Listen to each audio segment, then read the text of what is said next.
Omaha Creighton Prep head coach Tom Jaworski has developed a dangerous passing attack with quarterback Dan Gorski and Husker tight end recruit Zach Potter. Millard North head coach Fred Petito feels his Mustangs are wearing teams down as linebacker Paul Homer has over 160 tackles. The rematch for the Class A title is next. Towards the end zone is Douglas. He'll score with a touchdown. A state record to Creighton Prep. Oh, nice move. Aurora fans, a lot to cheer about. Showing that tremendous speed going down that far sideline. Bartle. Really looks good for him today. Kind of a high loper.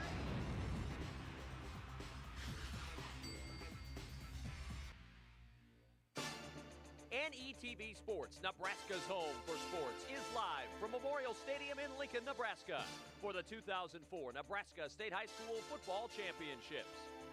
Tonight, in the Class A title game, it's the Creighton Prep Junior Jays and the Millard North Mustangs. Hi again, everybody. I'm Kevin Kugler along with Adrian Fiala. Glad to have you with us tonight for a much-anticipated rematch in Class A between Creighton Prep and Millard North. Different paths to get here. For Creighton Prep, an 11-1 season. For Millard North, they went 3-6 in the regular year and then got red hot during the playoffs. Here they are, a chance to defend their Class A state championship. Aid Creighton Prep, one thing you can say about them is they know what to do when they get to the state tournament. Seems like they're here every year. Absolutely, Kevin. They'll be, if they win tonight, it'll be their 9th state championship. That will be a state record if they get it done here tonight. The hallmark of Creighton Prep football, running the football. They're doing that, but head coach Tom Jaworski says, we have better balance and probably has had a long time at Creighton Prep, so they'll throw the ball very well also here tonight. On defense, they have a #1 rated defense in the state led by Zach Potter, Nebraska scholarship recruit. He will be a force on defense. Millard North has been mistake-prone early in the year. They have solved those problems. They're playing great football, making plays. Zach Potter will be challenged tonight along with the rest of the Prep defense. Also with us tonight is Matt Davison. And Matt, when you talk about Millard North football, what you see is what you get. That's right, Kevin. We're going to see from Fred Petito and the Millard North Mustangs tonight a double tight end set on nearly every single play. The flex bone power offense led by Robbie Knight. This is their 3rd straight state title game, Kevin, so they're going to try to do a repeat tonight. And Robbie Knight, so far, perfect as a starter. He's 3-0. Larry Putney is with us down on the sidelines. Larry? Well, it's been a quarterback carousel for Millard North this season. They started out at quarterback with Jeff Tarpinian. Tarpinian was injured in the 6th game, hurt his shoulder, so in comes a sophomore, Nick Argyle. He goes all the way to the playoffs. Tarpinian comes back, gets re-injured. Argyle comes back. Then before the next playoff game, he goes down with pneumonia. Enter Robbie Knight, who, as you said, is getting his 4th start tonight. But remember, he led him to the state championship last year. He's kind of the lucky rabbit's foot for Millard North when it comes to state championship games. Robbie Knight has been the guy and started last year, won Fred Petito his first state championship. Looking for #2 here tonight. Let's go to our public address announcer, Chris Lofgren, to introduce you to the players in tonight's Class A state championship. On behalf of the Nebraska School Activities Association, its member schools, and U.S. Bank, welcome to the 2004 NSAA State High School Football Championship Finals. And now, ladies and gentlemen, let's meet the players competing in the Class A State Football Championship Finals. First, the visiting team, the Junior Jays of Omaha Creighton Prep High School.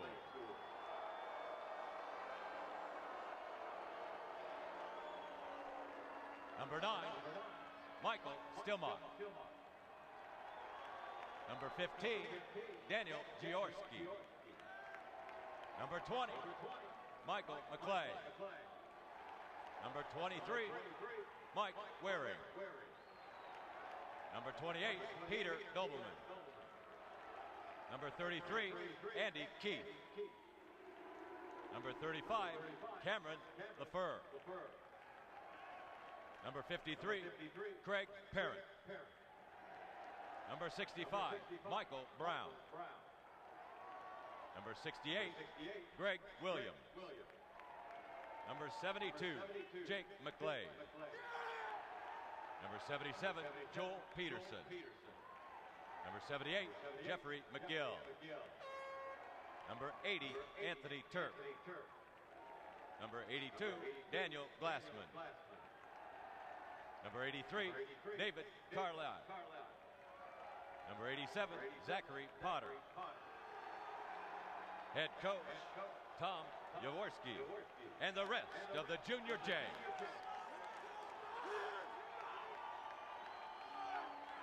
Creighton Prep at 11-1 this year. Their only loss at Omaha Westside in week number 3 of the season. This is a rematch of the second game of the year in the Class A schedule. Creighton Prep beat Millard North 21-13.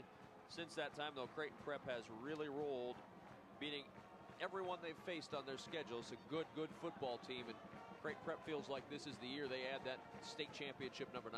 They want to try to get it back, Kevin. They remember what happened last year. As Tom Jaworski, as you saw a moment ago, said, it doesn't bother him, but it bothers the kids a lot. They have that score written on everything they can write it on. Tom Jaworski, 33 years in high school coaching, the winningest coach in high school state history here in Nebraska. Congratulations, Tom. That is quite a feat. 26 times in the playoffs, 8 state champions, 6 times a runner-up. Outstanding. Back to our public address announcer, Chris Lofgren. The champs are going to defend their title, and he'll introduce you to Millard North. Now for the home team, the Mustangs of Millard North High School.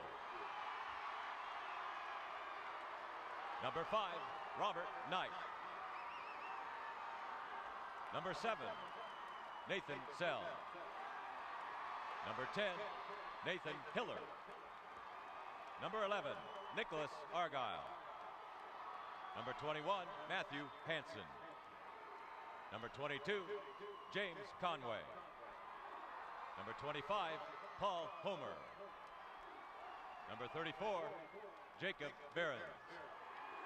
Number 42, DJ Coleman. Number 43, Kyle Crum. Number 49, David Thorson. Number 55, Mitchell Smolin. Number 57, Grant Hyatt. Number 58, Sean McCardle. Number 59, Jarrett Barrett. Number 65, Danny Wages. Number 69, Corey Sitilla. Number 74, John Colby. Number 76, Nate Fair. Number 78, Adam Nelson. Number 89, Andrew Dennis. Number 98, Jacob Wolf. Head coach for the Mustangs, Fred Petito, and the rest of the Mustangs.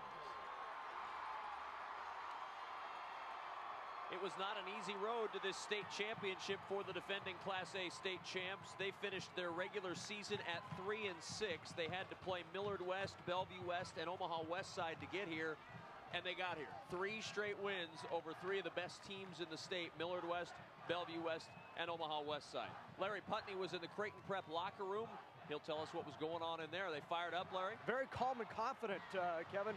Tom Jaworski just took a minute to really kind of go over things and briefly say, just keep your head, don't get started too early, that kind of thing. And then Jake McGlade, the senior captain, pulled everybody in, and then the place got hopping a little bit. It reminded the players what happened the last time they were here, and all he needed to say was 38-7, and everybody was ready to go. And Fred Petito, again, this guy, you talk about great coaches in Nebraska, 202 career wins for Fred Petito. And he, every year in and year out, he has this team ready to go into playoffs 12 times in his career, Kevin. And he told his guys, okay, we had a tough year this year, but we can go undefeated in November. And that's what's happened. And they have really turned things around. As we said at the top of the show, they made a lot of mistakes early in the season because of youth and inexperience. That youth and inexperience has been seasoned now by their games throughout the year, and they are ready to go. They've been making plays in the playoffs. They'll make plays again here tonight. Has been a fun road to the state championship, and when you talk about that 6-6 record, Matt, it's a little bit deceiving. It's not like Millard North was getting blown out. They lost by 6, they lost by 8, they lost by 1, by 5, by 12, and by 8. They were in the games. Mistakes were hurting them throughout the season. That's right. It's what Coach Petito said. You know, mistakes have hurt them, and lately when they've been winning, they haven't been making those same mistakes, and that's why they're winning. Also, Kevin, they probably played the most difficult schedule in all of Class A. So they played a lot of tough games, and all that experience against those great teams that they played this season will help them tonight. They're playing a great team in Creighton Prep, but all that experience, so many underclassmen playing for this Millard North team.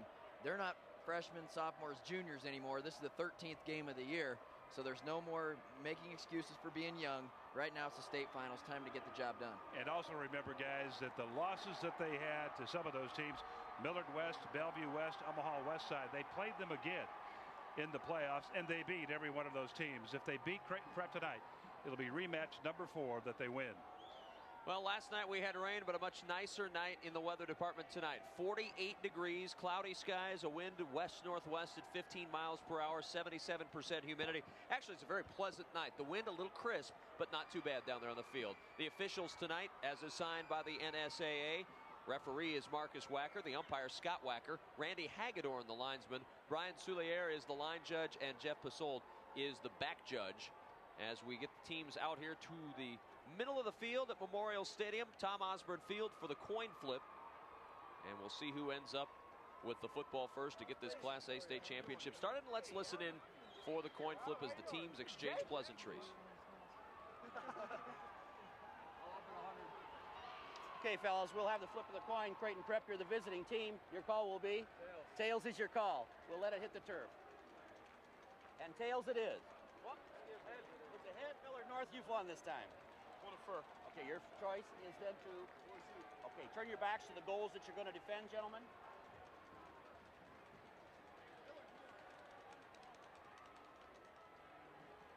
Millard North wins the toss. They have chosen to defer. We'll see the Junior Jays of Creighton Prep on offense. The kickoff of the Class A state championship game is next.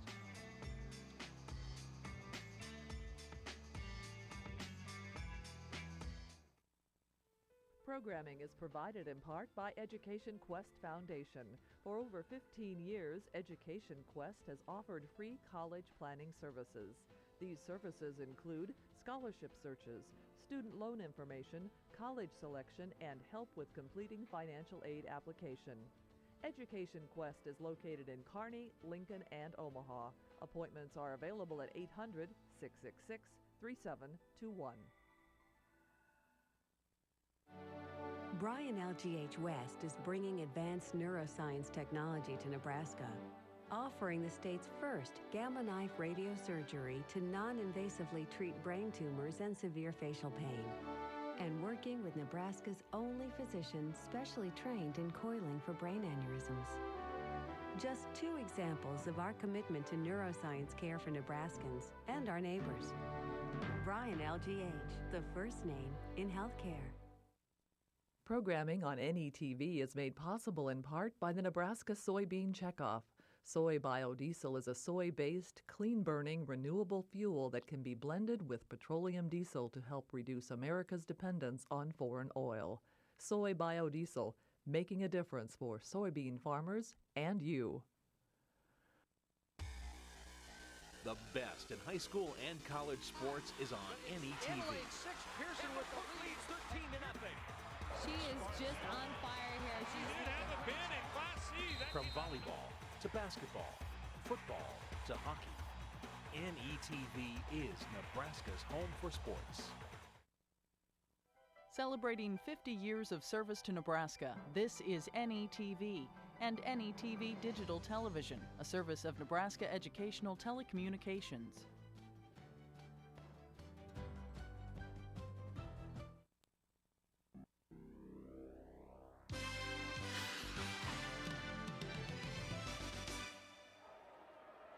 The 2004 Nebraska State High School Football Championships are being carried live over the internet, so if you have friends or family who don't have access to NETV, have them log on to mynptv.org. Click sports and follow the prompts to state high school football. NETV is Nebraska's home for sports. Well, it's an easy locator map tonight to show you where they're located. Across town, Creighton Prep, Millard North, in the Omaha metro area. An easy shot down I-80 to get here tonight to Memorial Stadium. Here's the path they took to get to this state championship. Creighton Prep and Millard North. Millard North with a 3-point win over Bellevue West, a 1-point win over Omaha Westside. Both come from behind wins. Creighton Prep blew out North Platte on the road and defeated Kearney. That got them here to this state championship matchup. And we are just about ready to go in this one as the two teams line up to kick it off. For Millard North, ready to kick is Matthew Clark. You could see out there at the coin flip, Kevin, these guys, some of them know each other. They go out there and they're kind of laughing, shaking hands, getting ready for a battle out there. But it's good to see those guys having fun before the game. And that will end in about 4 seconds as they'll get ready to kick that off. Friendships, you leave them on the sidelines as Clark gets ready to kick it away for Millard North. Back deep to return for Creighton Prep. We are underway. It's a short kick and a fair catch called for and made at the 30-yard line, and that's where Creighton Prep will start. Good heads-up play by Thomas Muleman to call for the fair catch. Let's take a look at the offense for Creighton Prep. The Junior Jays with Dan Gorski, Ryan Fisicaro, Andy Keith, David Carlisle, Tony Turpin, Zach Potter, the backs and receivers. Offensive line, Joel Peterson, Mike Brown, Craig Parent, Jake McGlade, and Jeff McGill will set the starters for Millard North in just a moment. First down and 10 from the 30-yard line. Gorski under center, and the give. Straight ahead run and a hole to run through for Mark Waring to midfield, and Waring out of bounds in Millard North territory at the 48-yard line. Nate Hiller rode him out. And let's take a look at the Millard North Mustang defense. Jake Behrens, Adam Nelson, Danny Wages, and Jake Wolf on the defensive line. Kyle Crum, Paul Homer, Mitch Smolin, Robbie Knight, Jimmy Conway, Nick Argyle, and Nate Hiller, the man that made the tackle, are the backs and linebackers for Millard North. First down and 10, a good start for Waring and Creighton Prep. Now Waring in motion out of the backfield on first down and 10 from the Millard North 48-yard line. Give straight ahead, and down to the 45-yard line goes Andy Keith, wrapped up by Jacob Wolf. Kevin, that first play, tremendous blocks level down there by the right tackle and the right guards, Jake McGlade and Jeff McGill. And then on this next play, McGlade that is, pulls around from his guard spot around the center. Craig Parent leads the block up inside, 4-yard gain. Second down, 7 from the 45-yard line. Just underway in the Class A state championship. Waring gets the carry. Big hole again up the middle. Waring into the secondary. Inside the 30 to the 29. Another first down for Creighton Prep, and Mark Waring is finding some huge holes to run through. This time they go left side over Michael Brown, between Brown and Parent. Look at this hole right here. Tremendous blocking up front. Matt, you love holes like that, don't you? I never ran through the line, Adrian. Never knew what to do there. No, you did I a few stayed times away in from high those school. big guys. Yeah, I did a few times yeah. in high school. I never saw a hole that big. The give to Waring again. Sheds one tackle. He will not get away, however, from Paul Homer. Not many have this year as he gets back to the line of scrimmage. Homer with his 170th tackle this season right on that play. 6'1", 215. He's only a junior, but he's the leader of that defense, making plays all over the field. He fills the hole well in the middle of the line there, guys, but he can also run sideline to sideline. He has the speed to make the play on the corner. Yeah, 20 tackles against Westside in the semis. Makes a lot of plays, you said, Matt. Second and 10 from the Mustang 29-yard line. Waring gets the carry again. Oh my, what a pop at the 30-yard line. Big hit from Jake Behrens. A loss of 1 on the play. It's 3rd and 11. Remember that hit? He really collapsed the left side of that line in there. Tom Jaworski earlier in the night, we talked with him about how he decides what running backs to put in what situations. Well, it's kind of evolved because of injuries. Early on in the season, Mike McClay was not playing. He was injured. Ryan Fizzicaro's a starter, and Mark Waring starting free safety. He was going to get playing time at running back. And then Mike got hurt. Ryan got hurt. Mark came in the ball game. He has been playing just lights out. Ryan's back. He's brings speed and agility to what we're doing. And McClay's just tough, and he's a tough inside runner, good blocker. So they each bring a little bit different style of runner and thing. Mark Waring's a very good zone runner. Obviously, Ryan, when he gets outside, he's gone. And McClay he's just tough. Matt Hansen with the tackle on that 3rd down play for Millard North, keeping Zach Potter away from the first down sticks. It's 4th and 5 from the 24-yard line. We're going to see a field goal attempt. Mike Stillmock, who has hit a 44-yarder this year, will line up for a 41-yard attempt on the far side hash. And it looks like a delay of game is going to be called. So that may change everything. It is a delay of game against Creighton Prep, and that'll cost them 5. Yeah, it'll turn a 41-yarder, Kevin, into a 46-yarder. Like you said, he made 44 earlier. Go from there with it. There is a little breeze up there, guys, and This one will be into the wind a little bit. I don't know if they're going to try to kick it or not. They're going to punt it now. Looks like Stillmock has left the field, and they'll bring on the punt team on 4th and 10 from the 29-yard line. What little breeze is blowing is kind of going out of the northwest, cutting across the field. Probably, Matt, you're down there. Nebraska games, that wind just likes to swirl once it comes into the stadium. Yeah, once it gets down there, it just swirls you around. You see the flags on top of the poles there. The 4th uprights. down and 10. They're not going to punt. They're going to go. Gorski with all kinds of time fires it out. Catch is made. Potter's got it right at the sticks, and we'll see if he has the first down. Zach Potter, the all-state, super state tight end, the Nebraska recruit, takes it right to the first down marker, and it's going to be close. What a great job on coverage that time. Nate Hiller over there on the coverage, but Zach Potter, he levered his big frame across the field, right across that stripe. He knew where he needed to go, and he put it right across the field, looking for that stripe. He looked there, that last little glance, looks down. It's a good hit right there, but I think, move the sticks, and away Creighton Prep goes again. Yeah, good hit and a good tackle. He had plenty of time to throw that time. Good job by the offensive line of Creighton Prep there. First down and 10 from the 19-yard line. The give up the middle. Little bit of a hole, but not too much. It closed quickly by Grant Hayek. The carry by Mike McClay, his first carry of the night, and a pickup of about 2 yards. Millard North just going to shut this down. Hayek, lead block up there. Great block by the fullback you just saw, but that was way out in front. Matt, you talked about the Prep offensive line. They're big. Left tackle 243, left guard 233. Their center is 280. Right guard Jake McClay 258. Right tackle Jeff McGill 284. Second Hogs and 8. up front, huh? No question. Big stuff. Toss play over the left side. McClay ahead of the 15-yard line, falls ahead to the 14. 3-yard pickup for McClay. 3rd down and 5. 8 minutes remaining first quarter. No score here in the Class A state championship. Watch Paul Homer here scrape to the gap. 25. Come into your picture and just trips up the ball carrier on the play. Good job by Paul Homer to fill it in. Scrapes in that hole about as well as any linebacker I've seen at high school level. 3rd down and 5 for Creighton Prep. Ball at the 14-yard line of Millard North. They've gone to Potter when they've needed a big play. Play fake. Gorski to throw. Wide open. Did he pick it off the turf? He did not. Intended for his fullback, Andy Keith. Couldn't pull it off the field turf, and it's 4th down.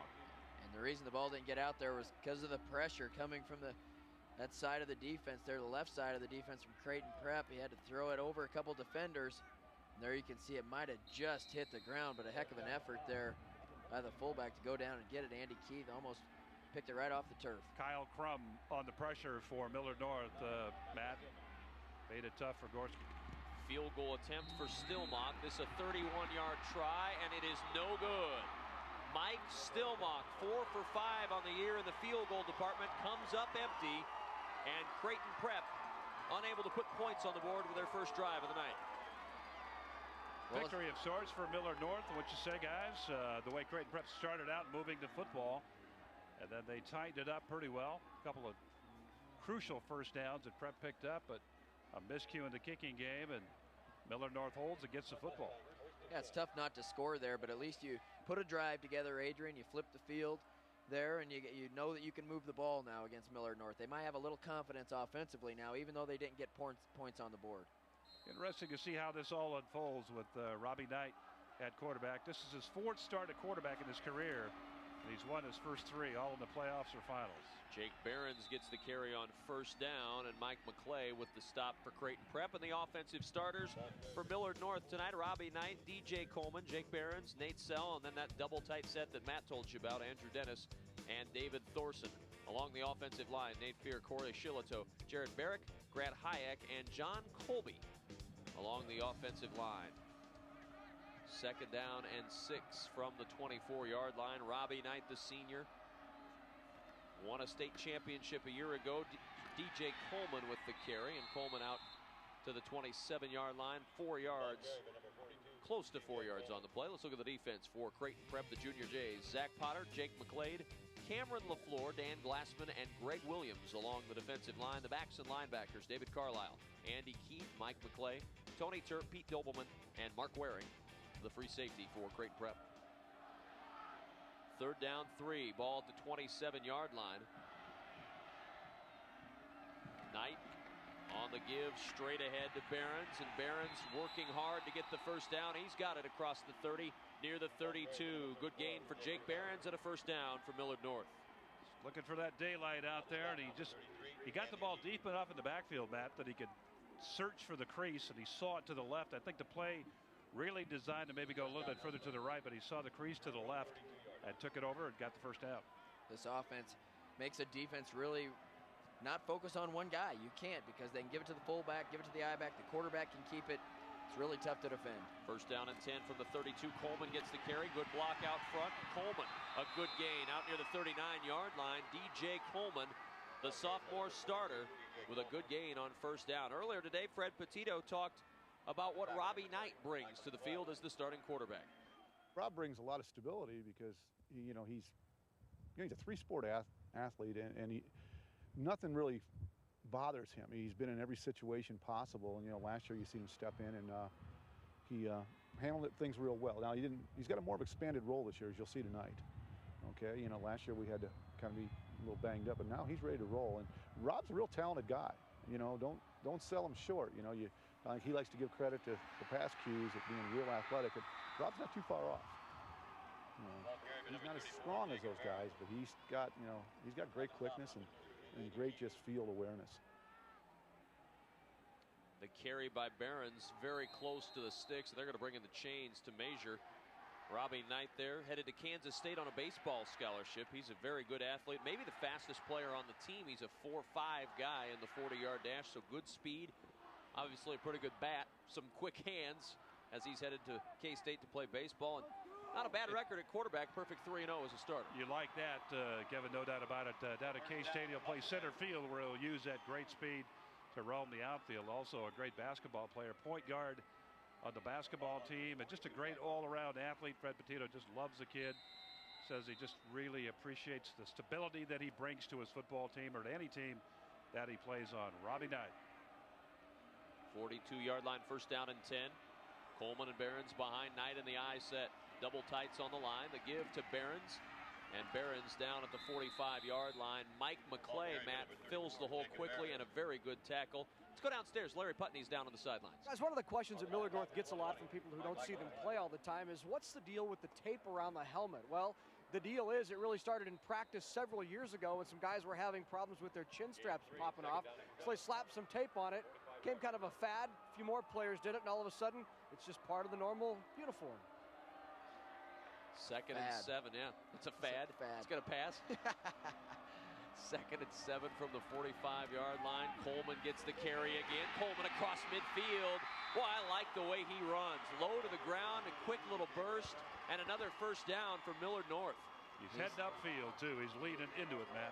That's right. He's tough to find back there. He's not a big guy at 146 pounds, but watch how he delivers the blow there at the end. I like he runs low. All you see coming at you is shoulder pads and thighs coming at you. Mark Waring that time had to get really low to try to make the tackle on Coleman as he comes through the hole so quick and so low. He's a back that makes forward progress standing still, and you like to see that. You're not going to throw him for a loss a whole heck of a lot. Millard North on the move here. Into prep territory at the 46-yard line. Knight on the keep, then shovels ahead to Behrens, and Behrens spinning ahead to the 41-yard line, but there's a flag down. It's our first flag of the night. And we'll wait and see. Our referee signals holding. Marcus Wacker will mark it off against Millard North. So first and 10 becomes first and 20 for the Mustangs.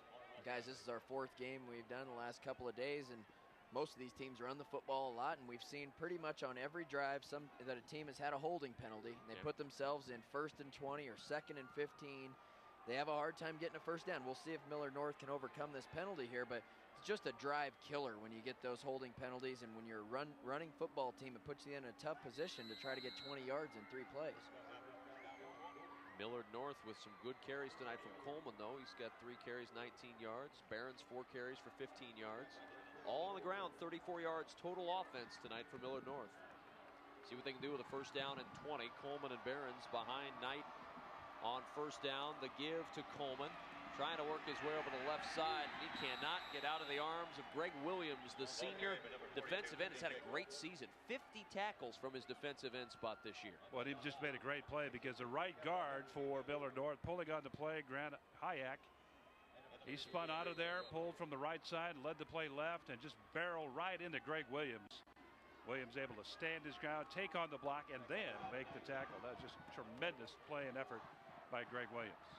Second down, 19 at the 45, 3:18 remaining first quarter. No score. The Class A state championship. Coleman around the right side into prep territory, down to the 47-yard line. He has a second gear, and when he hits the corner, he really kicks it in. I'm impressed with DJ Coleman. He's a youngster that came on board. He played junior varsity all year, came on board in the playoffs, and here he goes. Looking for that second gear right there, Kevin, to try to get him on through the secondary. But DJ Coleman at 5'8" and 146 pounds, a sophomore, played JV all year and really contributed well, contributed speed to the Millard North team in the playoffs. They're going to have to hurry to get this play off here with only 5 to go, and they have to call a timeout or take another penalty here. It's going to go down. And there's the timeout called by the sideline. They didn't get out of the huddle till 6 was left on the play clock, and Millard North has to take a timeout. Fred Petito will make his way out to talk with his offense. Third down, a long 11 to go. The ball close to the 48-yard line, just ahead of the 48. They need to put it all the way down to the 36 of Creighton Prep for a first down. So it's a long 11, a short 12 for Millard North. Fred Petito, his team 3-6 at the end of the regular season, and we asked him earlier if he thought at 3-6 if his team would be here to defend his state championship. Game 9, we weren't very good. We weren't. We were pretty good all year. We just were. We knew why we weren't being successful, and you know, we didn't get our heads down. All we did was try to solve everything. There's no use, you know, being big babies about it. And we knew we had to win a couple games. And then once Game 9 was over, no one's pointing fingers. All we did was go to work, and we seen the draws. We said, this is going to be difficult, but it's not going to be impossible. And then I tell you what, when Jeff Tarpanian came back for the first playoff game, I mean, the whole week our heads were up. It just brought life to our football team. And he only played 2 series, but we had so much energy from him being out there that when our soph came in, Nick Argonne broke a 50-yard run immediately. And I don't know if they gained another first down the rest of the night. And that was a good solid team we beat. I mean, so it went from there. And then, of course, Andy Keith forcing the fumble, and Creighton Prep recovering on the play. They ran the option aid, and the fumble forced by Keith recovered on the play for Creighton Prep by Greg Williams. DJ Coleman here had problems getting a hold of the ball, but look at that. Keith just strips the football right away at 6'2", 220 pounds, coming full force, and he took Coleman on, the sophomore, and just ripped it right out of his arms. And the Blue Jays, a big break right here at midfield. It was a great shot showing that strip as well. First down and 10. Toss play to Waring. Waring cuts it back across midfield to the 49 of Millard North. 4 yards on first down for Mark Waring, who's now up to 42 yards rushing on just 5 carries. Very effective play there. Just a nice pitch play. Get a couple lead blockers out there and run tough. Both teams tonight, you know, we're going to pound that football. Defensively, you're going to have to fill your holes and be tough in there. A lot of helmet, shoulder pad popping going on right now. Double tight set now for Creighton Prep. We've seen this from Millard North all night. The give up the middle. This is Ryan Fisicaro, and Fisicaro with a first down to the Millard North 41. First carry of the night for Creighton Prep's third running back we've seen. Millard North defensive line, a little bit of, see the technique there, the 2 defensive tackles slanting in, going down. They're thinking the play's coming right up the gut. It didn't. It went way to the left side. And Creighton Prep capitalizes on that slant and gets it upfield for the first down. Ryan Fisicaro missed a month and a half with an ankle sprain against Westside. They lost that game, by the way. He is back now and feeling pretty good. Up the middle, big hole for Andy Keith into the secondary. Andy Keith with 1 man to beat for the touchdown, and he will not be beat. It's a score. Touchdown, Creighton Prep. The Junior Jays lead. Quick opener right up the gut, right between McGlade and Parrott for Creighton Prep, the center and the right guard. 2 of the biggest guys on the field. Craig Parrott at 280, Jake McGlade at 258. And Keith was not to be denied. Millard North player Nate Hiller on giving chase towards the end there, but that wasn't going to happen. Keith had a full head of steam, and Miller was just going to go along for the ride, guys. Still mock the extra point. It is good, and with a minute 25 remaining in this first quarter, Creighton Prep with a 7-0 lead on a touchdown run, 41 yards for Andy Keith. 6'2", 220 pounds, but you can see the speed here as he breaks through the line. A couple good blocks, sees the opening, turns it on. Nate Hiller couldn't run him down. Jake McGlade, I tell you, that was just that block you saw right to begin to play. That was McGlade, and he just cleared out the path. Nobody there. Good job by Keith to avoid a tackle once he got beyond the line of scrimmage. And now Hiller's going to take this is a B ticket ride right there. That's not all that spectacular. Look at the scoring drive, 3 plays, 53 yards. The 41-yard run by Andy Keith, who's getting some interest from UNO, KU, K-State, Missouri. No offers yet for Andy Keith, but he will be playing college football somewhere, no question. Kevin, the Prep defense, they create the turnover, the fumble by DJ Coleman. Prep's offense takes it over, capitalizes it, creates points off the turnover. Great job, great teamwork by both sides of the football for Creighton Prep. Tom Jaworski very happy right now. Trust me, you can't tell by the look on his face, but he's very happy right now. 7-0 lead for his Jays with a minute 25 to play first quarter. Again, a short pooch kick at the 25, and they're going to stop it right there. The fair catch signal came from Kyle Crum. The punt was, or the kickoff rather, was received by Jake Behrens. And Behrens, who didn't call for the fair catch, started to run. Once it's called, it's in effect. You see Marcus Wagner there signaling what normally is a delay of game infraction, but once that fair catch is signaled by your team, it's a fair catch situation is on. So you have to go ahead and catch the ball, or try to catch the ball and stop. You can't advance it. That kickoff causes problems for your return team there. I mean, you don't know how fast the guys are coming in front of you. You're watching the football up in the air, and you don't know whether to call a fair catch or not. Do you have time to return it? And man, those guys up front there aren't usually used to that sort of thing either. They're the up guys, and they're not really used to handling the football that much. Coleman gets the ball on first down, and a big hit. Ball popped free at the end. It was down, though. Mike McClay with the tackle. Coleman, who fumbled on his last carry, nearly coughed it up again. DJ's a sophomore, and as I said, he only came up after playing all year JV. Came up in the playoffs and played there, and man, that's a tremendous hit right there by McClay. Good call by the officials, too. His knee was down. He better not cough it up again, or he'll find himself over by Coach Petito. I'll guarantee you that. Coleman, very talented young man. They want to see him succeed here at Millard North.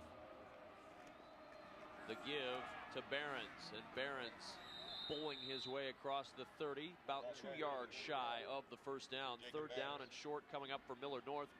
A 7-0 lead for Creighton Prep in this late first quarter in the Class A state championship.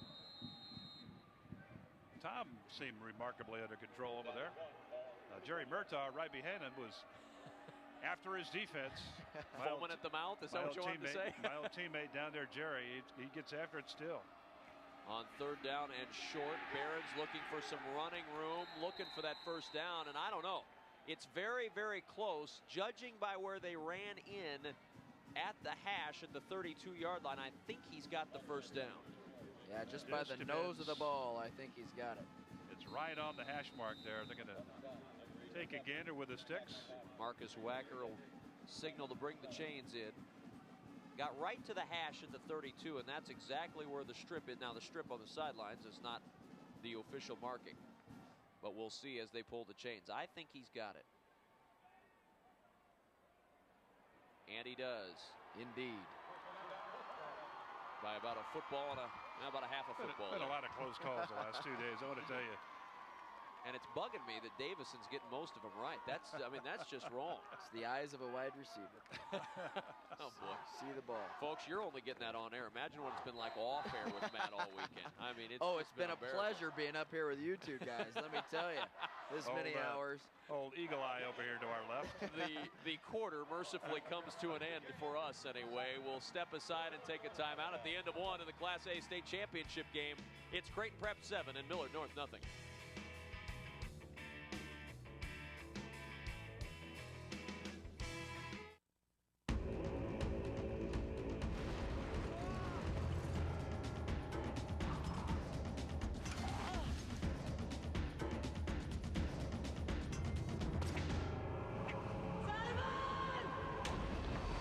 Sunday night at 9 Central Time on NETV.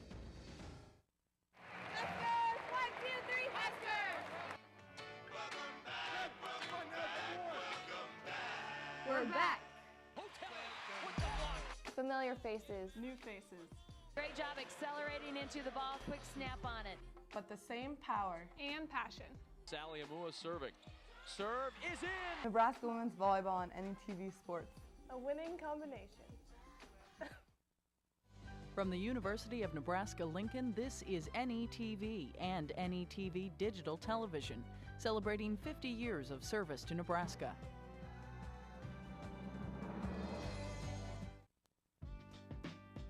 NETV sports coverage of the 2004 Nebraska State High School Football Championships are brought to you in part by NPPD, always there when you need us.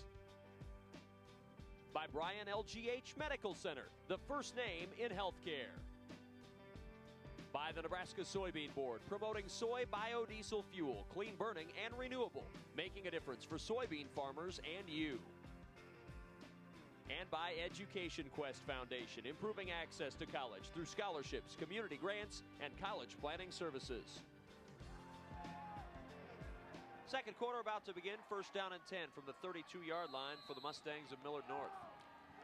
Check the size of that offensive line for Millard North after this play, Kevin. Behrens gets the carry.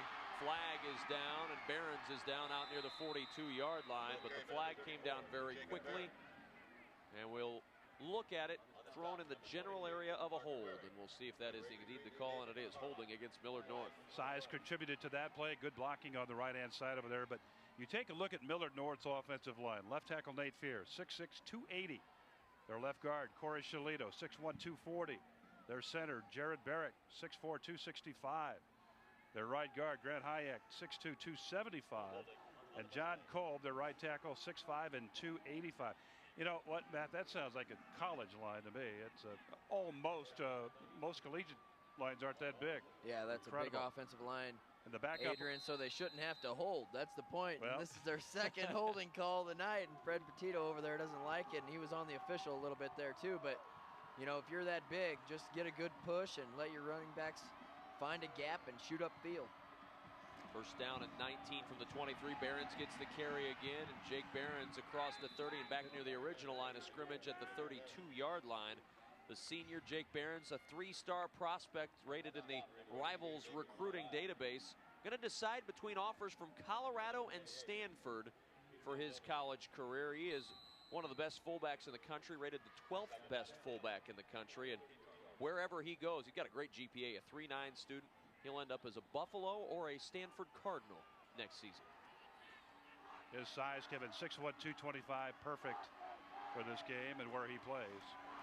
He gets the carry again. Nice little move at the point of attack, and Behrens working hard to the 37-yard line. 5-yard pickup for Jake Behrens as he continues to run very hard for Millard North. Right over that left side behind Shalito and Fear, and now he gives his team a chance. It's third down and call it 4.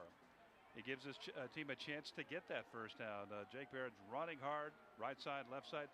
Matt, you talked about the holding situation. Today, when you hold, you've really got to hold because the rules have been relaxed so much. You've got to pull the guy down pretty much. Apparently, that's what happened on that play. Third down and 4 from the 38-yard line. Behrens gets the carry again, trying to get to the outside. Here comes the flag. Behrens is down at the 40-yard line. That flag thrown a long ways, but again, right in the middle of the offensive line, and looks like another hold. Back judge. Yep. So Fred Petito shaking his head a little bit about these. Yeah, that'll probably be declined. Yeah, I would turn it down and make him kick it. They're discussing it right now. Zach Potter down on the sidelines, waving his hands right there behind Jaworski. Hey, guys, yep, down 4. 4th down, and it'll be a long 2 for Millard North. And here comes the punt team. Jordan Farrell will come in to punt this one away. Once again, that first penalty on 1st down, they gained 18 yards after the penalty, but it wasn't enough for 1st down. Those penalties just take you out of a drive. Ready to punt it away. Jordan Farrell. And a fair catch called for and made at the 33-yard line by Michael Stillmock. And Creighton Prep going back to work on offense. The 2004 Nebraska State High School Football Championships on NETV Sports, made possible in part by the financial contributors to Nebraskans for Public Television.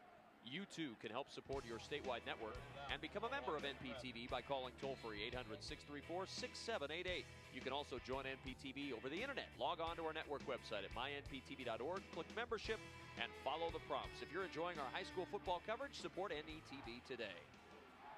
Ryan Fisicaro with the carry and no gain at all. Danny Wages leading the charge for the Millard North Mustang defense, and Fisicaro could not get that play started. He'll lose 2 back to the 31. Great tackle that time by Wages, coming up, filling the hole. Good form tackle that time. Good pad level as he made the hit, and good leg drive, driving him back into the backfield, so there was no gain on the play. 9.5 remaining in this first half. Class A state championship last year, 38-7, won by Millard North. So far, Creighton Prep with a 7-0 lead. 2nd and 12, play fake Gorski. Looking for his tight end. This time it's Dan Glassman who makes the catch at the 34-yard line. Just a 3-yard gain. Good coverage and a real solid tackle in the open field. Glassman just a couple of receptions on the year coming into the ball game. 2 receptions for 26 yards. And make it 3 now. He has a touchdown mixed in with those 2 receptions. That's pretty good efficiency. 2 catches, 1 TD. But nice job there. Gets it back up after that running loss. 3rd down now at about 8, about 9, call it. Gorski back to throw, in trouble, wings it out and incomplete. Just threw that one away, trying to get rid of it. He got hit just as he threw. Danny Wages into the backfield once again, but a 3 downs and out. The Millard North defense coming to play tonight. Great job by Wages once again in this series. Youngster, 62 tackles on the year. He has 3 sacks, almost had a 4th right there, but he had the pressure. He's the one that caused that pass to go incomplete and causes Prep now to kick it. 4th down and 9 from the 34. Time to punt. Jake Moore, pressure comes, a line drive kick by Moore. It'll bounce at the 35 and take a huge Prep roll inside the 20 and out of bounds at the 16-yard line. What a roll for Jake Moore, who averages 33.4 yards per punt this year. He got a great field turf bounce. Well, after the Colorado game, tune in to Big Red Wrap-Up Tuesday night, November 30th, live at 7 p.m. We'll do a complete review of the game. We'll have the highlights. We'll have commentary. We'll have discussion about Nebraska's trip to the Big 12 title game. And we'll also have discussion about Nebraska's trip to the bowl game. Join Adrian Fiala and me for our next Big Red Wrap-Up Tuesday, November 30th, right here on NETV, Nebraska's home for sports. You know, there's a man after my heart right there. Total optimism by my colleague, Kevin Kugler. Kevin, way to go. I'll try it. I'll try it on for size and see if it fits. I'm not sure. It's a little unfamiliar. Coleman with the carry over the right side, and Coleman will take it down to the 18-yard line. Zach Potter on the stop for Creighton Prep. Yeah, as I tell people all the time, if you put the gear on, go out and play, you got a chance, and the Huskers do have the chance. Here you see it again, Coleman trying to get outside. Potter just beating everybody up at the line of scrimmage and making the tackle. Short gain, 2-yard gain by Coleman. Coleman hanging on to the ball now. The sophomore having a bit of a problem with that here in the early going, but hanging on after that big pop there by Potter. 2nd and 8 from the 18-yard line. Paul Homer in the backfield along with DJ Coleman, and Coleman gets the carry again across the 20. And the ball pops free at the end of the play. Coleman having some ball control problems tonight as it pops out, but it's recovered by Grant Hayek for Millard North. Once again, it was at the end of the play there where they're trying to strip Coleman with the ball. And we'll see the replay here to see if it did come out. But once you start to fumble, now the defense starts telling each other, rip the ball out when he's going down. And sure enough, they do it again here. Let's see if he was down. As you can see, they were trying to rip it out. Looks like he might have been down that time as Mike McClay tried to yank it out of there. Great lead block that time. Trap block by Corey Shalito on the lead play. 3rd down and 3 from the 23. The give to Behrens into the secondary. First down. Jake Behrens. Oh, what tough running to the 33-yard line. 1st and 10. And once again, Shalito is out leading the play for Behrens. Number 69 pulls around the guard or the center right there. See him come out, leading the way. And then it's just all up to Behrens from that point. Once he makes that block, he's into the secondary. It's up to them to make the tackle. 7 minutes, under 7 minutes now, 6:59 and counting down. 1st down and 10 from the 33. Millard North trying to get the offense rolling. 88 yards rushing so far tonight. The give this time to Paul Homer, and Homer stacked up on the right side of the line. 1, 2, 3, 4, 5. Creighton Prep Junior Jays to stack up Homer. And earlier we talked with Tom Jaworski, the head coach of Creighton Prep. He told us what they need to do defensively to win a state championship. I think for the most part, they're going to power at us for a big part of the game. We didn't do a very good job against that last year. And they're still going to run the option play with Robbie Knight, and they did a good job in running the option. So, you know, we'd like to get some 3 and outs, obviously. But their strength is up front, and they're going to power. They're aggressive team, and that's what they hang their hat on. And then you can't give up the big play. You know, they don't throw it a lot, but certainly their passing and effective for big plays for them. Not a big play there, but a nice solid play by Jake Behrens as he brings Millard North within 3 yards of a 1st down. It'll be 3rd down and about 2.5 yards for the 1st. Boy, Millard North really uses their guards a lot. Shalito again that time pulling out. Grant Hayek, we've seen him do the same thing from his guard spot, but Shalito leading the play again from that offside guard position on that trap.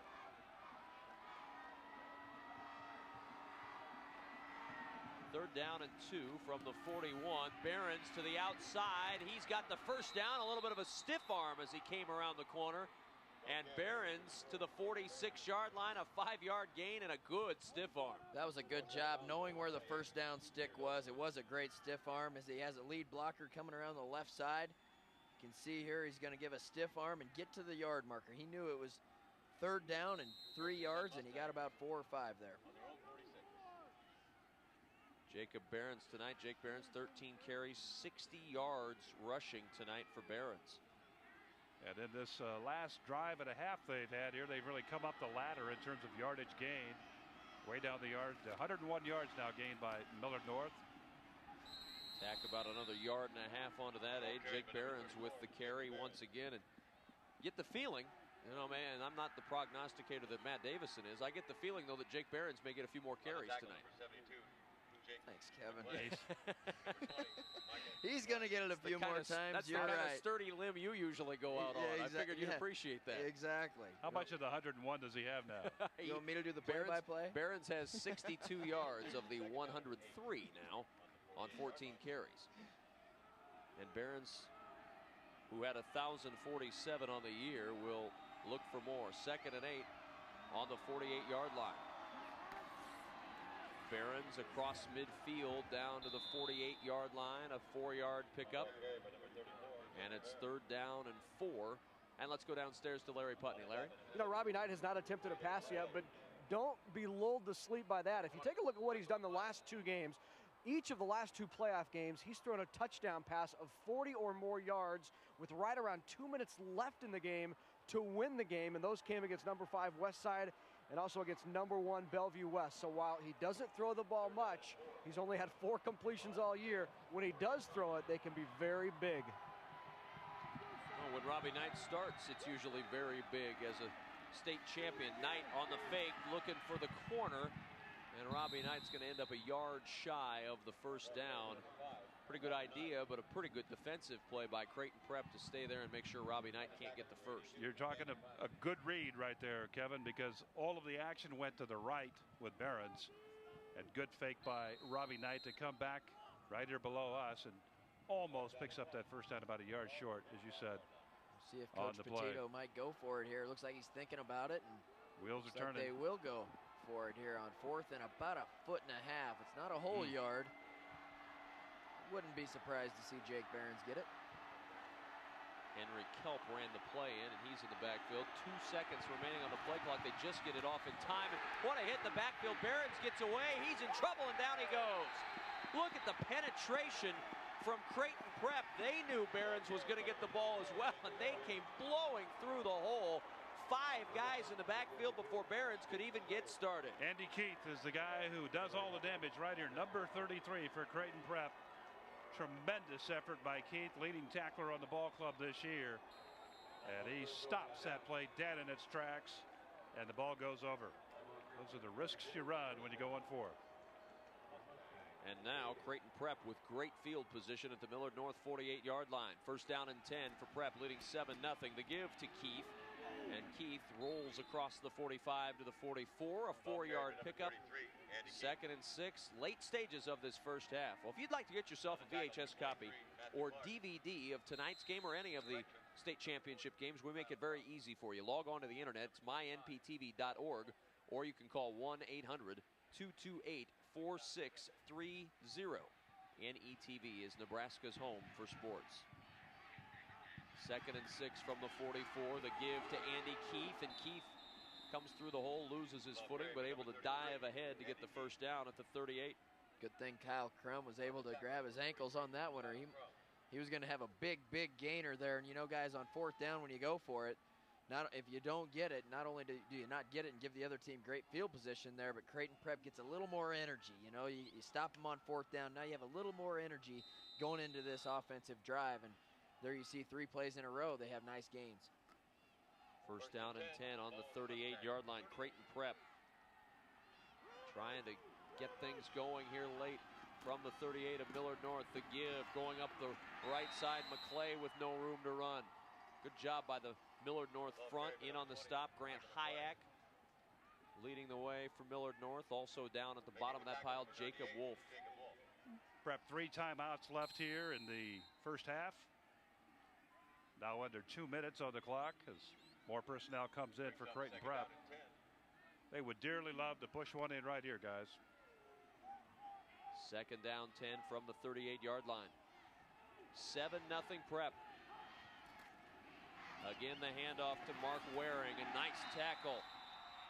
Waring had a little running room if he gets the corner, but Paul Homer, all he's done is tackle this year, and he makes another great stop. Not often you'll see the arm tackle work, but it does here. That's Homer. He's strong enough to get it done. Gets on the ankles and the shins. And you don't see your arm tackles work a whole lot, Matt, but he can get it done. He's a great defensive player. Has a nose for the football aid. And that time came up the field and was able to get enough of his legs to knock him down. 169 tackles this year, but almost as impressive, 117 solo tackles coming into tonight as Creighton Prep uses its first time out with 1:10 remaining in the first half. That's a remarkable number, but you see why Paul Homer has that high a number of tackles. He's quick to the ball, and he seems like he's always there first. Well, we have more football to go after tonight. Tomorrow morning, we're back here for 2 more as we start off the day at 11 a.m. with the Class C1 State Championship, Norfolk Catholic and Boone Central. Tomorrow at 11 a.m. in the Class C1 State Championship game. All of your 2004 Nebraska High School Football Championships are right here on NETV Sports. Coming up at halftime here of this Class A game in 1:10, we'll talk about some of the other sports going on this fall. Tennis and volleyball. Of course, you saw volleyball last weekend here on NETV. Plus, we'll take a look at the first half stats and highlights coming up at halftime. Kind of look like a tennis guy, Kevin. You know, I didn't play tennis. No. I basically had very little athletic skill of any kind. I can talk a lot. You're kind of a wiry guy. You stayed with golf, Pat. You've seen my golf game. I should have stayed with it longer. Or maybe stay with tennis. That might have been. 3rd and 9 from the 37. Gorski on the roll. Over the middle. Catch is made at the 31-yard line. Short of the first down by 2 yards.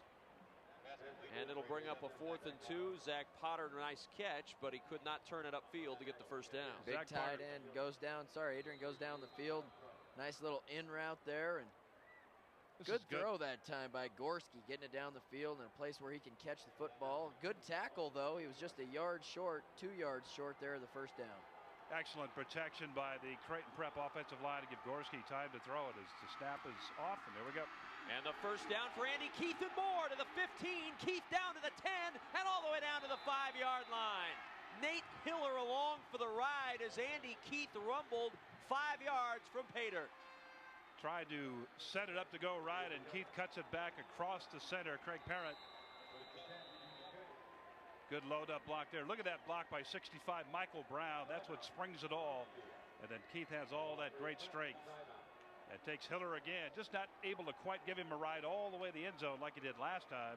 But he gets it down to the 5-yard line with 25 seconds left in the first half. Andy Keith not getting a lot of carries, Matt, but that's not a bad per carry average. 5 carries, 80 yards for Andy Keith. Yeah, that's pretty effective there. And once again, it was Nate Hiller trying to run him down there. Andy Keith, an all-Nebraska linebacker and probably going to be an all-Nebraska running back the way he's going here tonight. At least in this game, no question about it. 16 yards per carry, 5 carries, 80 yards, and the touchdown for Creighton Prep. Take that any day of the week, be it a Tuesday, Wednesday, or a Friday. And you talk about Keith, though, he is a punishing hitter both on offense and on defense. Both. The guy just loves contact. As I said, all-Nebraska linebacker, Super Stater last year. Make both of those again this year. Right now, the situation, you have 1 timeout left. You're up a score. You want to make sure and get a field goal out of this thing, but you'd love to get a touchdown. Obviously, it's important that they have that timeout left. We'll see what they go ahead and do here. If they try to put it in the air, look for their big tight end, look for Zach Potter, or if they're going to try to run the ball, you do have that timeout, so you have the luxury that you could do a running play here instead of having to throw if you didn't have any timeouts left. First down and goal from the 5. Keith gets the carry right ahead, and Keith down to the 2-yard line. Clock continuing to run. Prep's going to try to hurry to the line and spike it. Second and goal from the 2. Gorski set, gives it instead. The handoff up the middle and into the end zone for the touchdown. Andy Keith scores for the 2nd time tonight. Straight up power right over McGlade at 258. McGill at 284 on that right side. They don't wait around a whole lot. Quick count and get that touchdown in there. You can see what they did on that last timeout.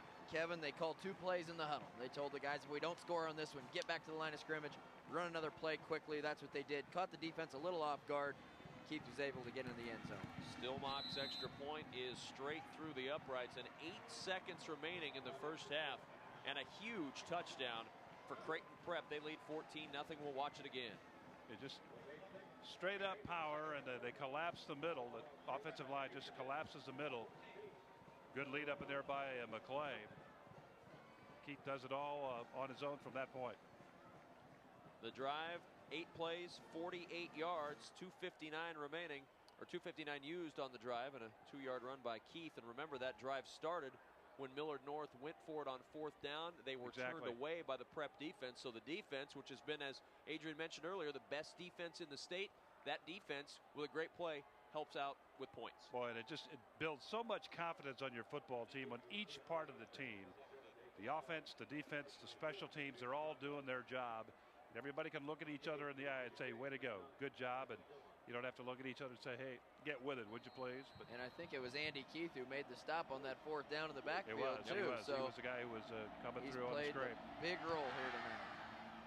The squib kick bounces up and grabbed at the 23-yard line. Paul Homer looking for some yardage. A nice return by Homer to the 36-yard line. 1 second left. Millard North will have 1 play, and we'll see if Fred Petito decides to do what Fred Petito's done a couple of times this year, especially in the playoffs, as Larry mentioned to us. Throw it up, get a big play out of the passing game. Why not? Why not? Give it a go. Just make sure you get the ball far enough downfield and see what happens. Robbie Knight just 4 for 11. 3 of his 4 completions have been for touchdowns. Millard North would love to see one of those here. 14-0 Prep. 1 second remaining. And they'll just hand off to Coleman. Coleman through a hole across the 45. A nice run by Coleman to the 48-yard line. But halftime is here. The Class A state championship game with Creighton Prep leading Millard North 14-0. And Larry Putney's down on the field with Fred Petito. Coach, you're moving the ball. Barons and Coleman both having success, but it's been penalties and a turnover. Yeah, we gotta quit holding. Okay, and that's you said that, Larry, but we keep our hands in and we'll be able to move the ball. What do you say to the kids at half? No, we just got to play a little harder, hold our blocks a little longer, keep our hands in. Okay, we got to go ahead and tackle. We fan 2 tackles under the fullback traps. And, you know, if we do that, we'll get beat. Thanks, Fred. All right, thanks. Halftime, Creighton Prep 14. Millard North nothing. The Class A state championship game will return to Memorial Stadium in just a moment on NETV Sports.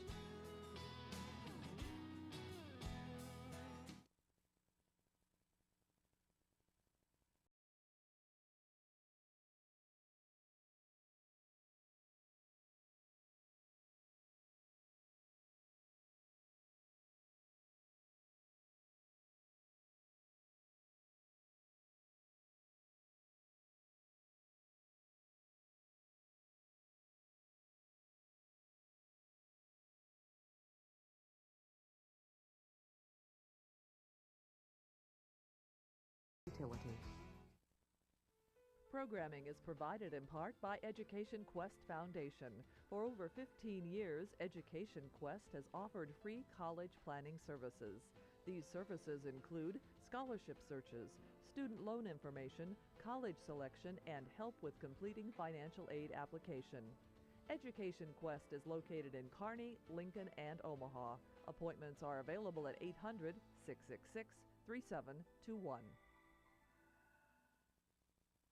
He staked his company to start the information age. He raised the limits to open the skies for everyone. She bet girls were ready for a new way to play. 3 gamblers who risked it all. They made America. Monday night at 9 Central Time on NETV.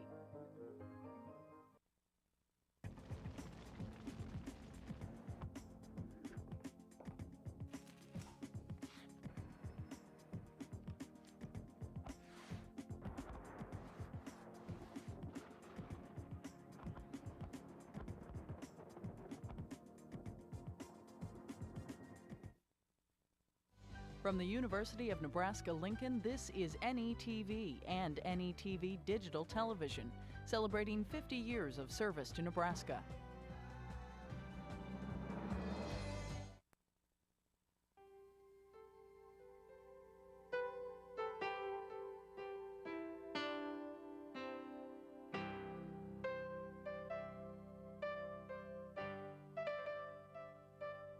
Just a reminder that kids who participate in high school sports tend to go a little farther than those who don't.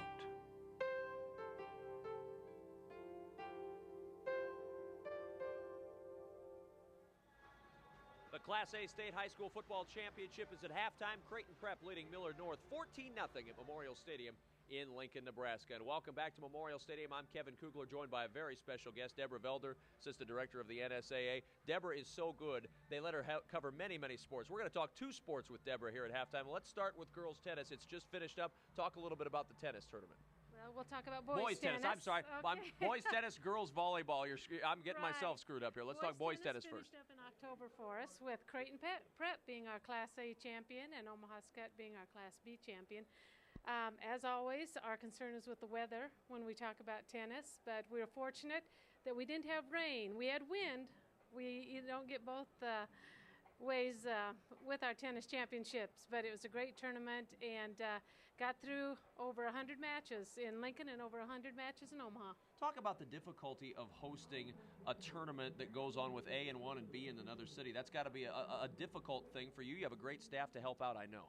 Yes, we do, and we're fortunate to have great facilities, but it does split our staff, and we are required then to put part of our staff in Omaha and part of our staff in Lincoln, but also there's other state tournaments going on at that same time, so it is difficult, and we rely on the help of our schools, and we've got some key people at the different sites that help us make it an excellent tournament. Well, let's take a look at the results in boys tennis this past fall. Omaha Creighton Prep, as Deborah mentioned, in Class A, and Omaha Skutt, the champions in Class B. Boys tennis, the state championships. As we look ahead and we look past this year for boys tennis, do you see numbers continuing to grow? Tennis is a sport that has at times suffered in popularity at the professional level. Do you see that it reflected at the high school level, or is it still strong? It appears we're going to remain fairly constant with our numbers in boys tennis. We haven't seen any growth, significant growth in the last 7 years.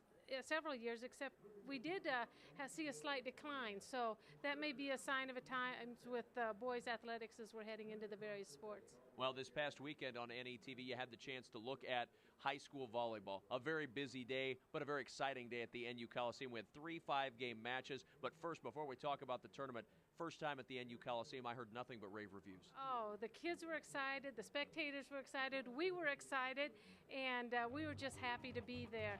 There were a lot of first times this year for volleyball in Nebraska. We were at the Coliseum.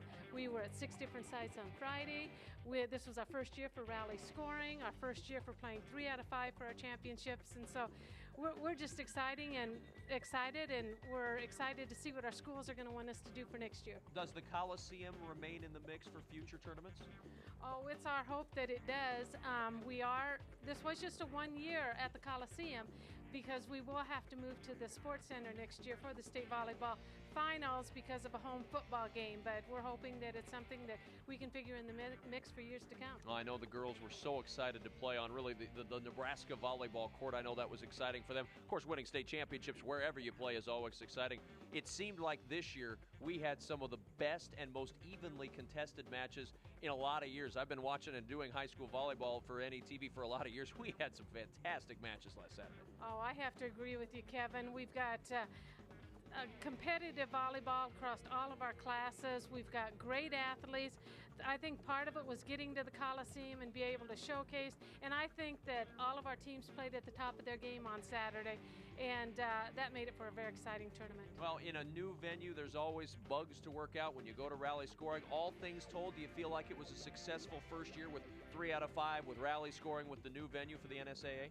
Definitely I do. The positives far outweighed the negatives this year, and like I said, we'll be reevaluating things, but as always, we'll do what is best for the kids. Well, and there's no question that when you watch high school volleyball in this state, and I know you're a fan, I'm certainly a fan as well, the level of play every single year goes up and up and up. This is really, I know it's a football state for boys sports, this is a volleyball state in a lot of aspects in Nebraska. Oh, definitely, and it's embraced not only here in Nebraska, but I have friends in the neighboring states, in the state associations, and they look up to our high school program, and they strive to achieve the things that we have at the high school level. Well, it was an exciting weekend last weekend. It's certainly an exciting weekend once again for football this weekend, as girls volleyball was just a huge hit. Let's take a look at the champions in all 6 classes. We crowned them right here on NETV last week. Bellevue West in Class A, Elkhorn in a 5-game thriller in Class B, Lincoln Lutheran another 5-gamer in Class C1, West Point Central Catholic, Humphrey St. Francis, Paxton, all winners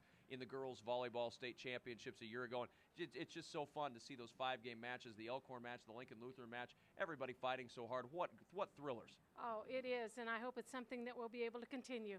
Deborah Velder of the NSAA, we want to thank you for all of your help last week in putting volleyball on. We just thank you for your continued support all season long. Thank you so much, Kevin, and we appreciate your support. Deborah Velder of the NSAA joining us here at halftime. Creighton Prep and Millard North. Prep leading North 14-0 at the break. Programming on NETV is made possible by Blue Cross and Blue Shield of Nebraska. Escalator or stairs? It may seem like an easy choice, but the hard truth is the illness and disease that result from inactivity cost about $76 billion a year to treat. At Blue Cross and Blue Shield of Nebraska, we believe that cost is much too high, and not just in terms of money. So when it comes to keeping you healthy and keeping healthcare affordable, walking works. Your health, your choice. Programming on NETV is made possible in part by the Nebraska Soybean Checkoff. Soy biodiesel is a soy-based, clean-burning, renewable fuel that can be blended with petroleum diesel to help reduce America's dependence on foreign oil. Soy biodiesel, making a difference for soybean farmers and you. Next time on Nova, a treasure unearthed. Bronze artifacts. Why were they buried? A warrior hero's epic struggle. This was the place to go to in case of a refuge. The lingering mystery is, what else is in the cave? Now, a daring expedition uncovers dark secrets hidden for thousands of years. Will their discoveries rewrite history? This is the smoking gun. Ancient refuge in the Holy Land. Tuesday night at 8 Central Time on NETV. In the middle of the field, it is caught at the spot, 15, at the 10, at the 5, and into the end zone for the touchdown.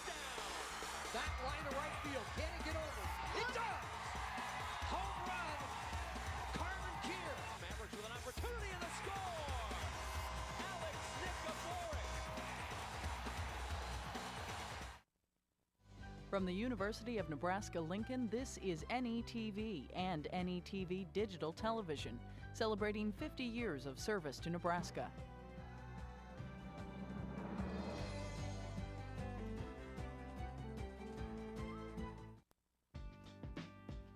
NETV sports coverage of the 2004 Nebraska State High School Football Championships are brought to you in part by NPPD, always there when you need us.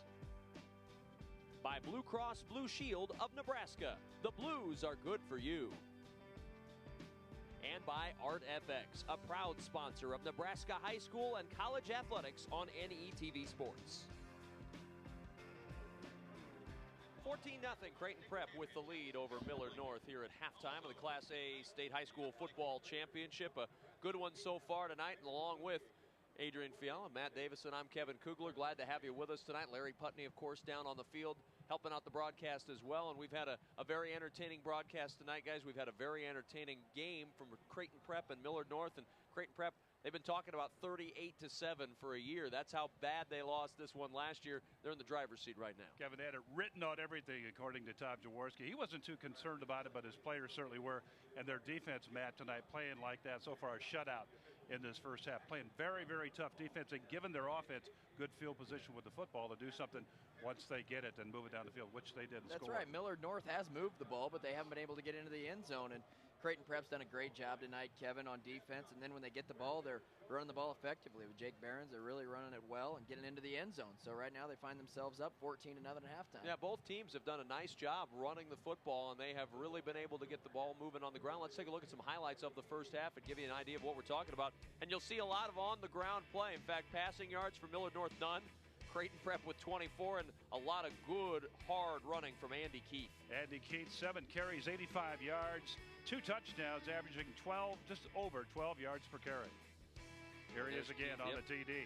Second touchdown of the night. That one came with 8 seconds remaining in the first half. There it is again. Another one again. They got that after the defense held on 4th down at midfield. There are the first half numbers. 163 yards for the Jays. 115 yards for the Mustangs. No surprises there. The passing yardage, not a factor at all for Millard North, and just a few catches for Zach Potter. 3 catches, 22 yards to make up most of that passing yardage, man. Yeah, 4 out of 6 there passing. Millard North may have to throw the ball a little bit here in the second half. Down 14-0 right now. Let's see what they do. You know they're going to pound the football, but you know Coach Petito has a couple wrinkles in the arsenal there. See if he has a passing game here for us in the 3rd and 4th quarters. The second half of the Class A State Championship is next. Creighton Prep leads Millard North 14-0.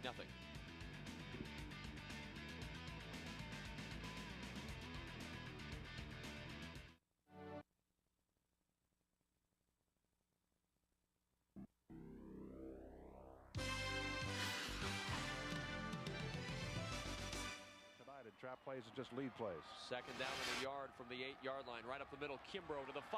Kimbrough to the end zone for the touchdown. Millard North leads it 13-0. Again, that's just Millard North football for you. Power game right up the middle. Creighton Prep knows it's coming, and they've got to do a good job of stopping it. This is going to be a very difficult challenge for them tonight. I think they knew that.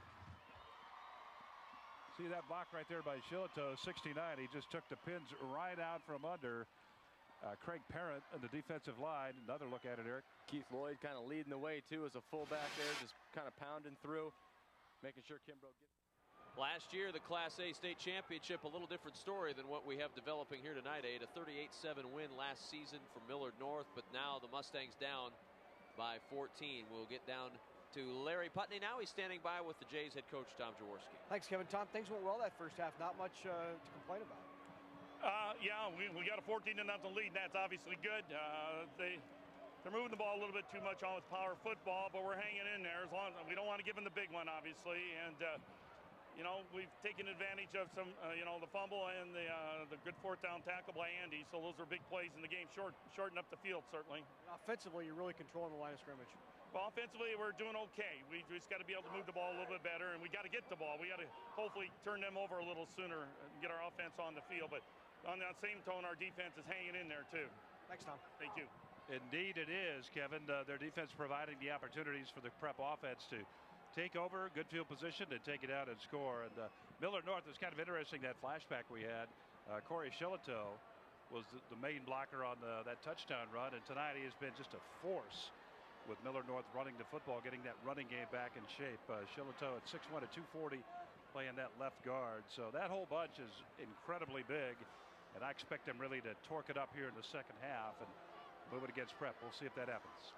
Kimbrough last year for Millard North was just so difficult to stop. That game, Kimbrough had some huge holes to run through, and that offensive line was a big part, and they're back again. And that's really one of the big reasons that Millard North is here. They're huge, and they're veterans. And when you have a very young backfield and some inexperience at quarterback, it's nice to have that veteran offensive line.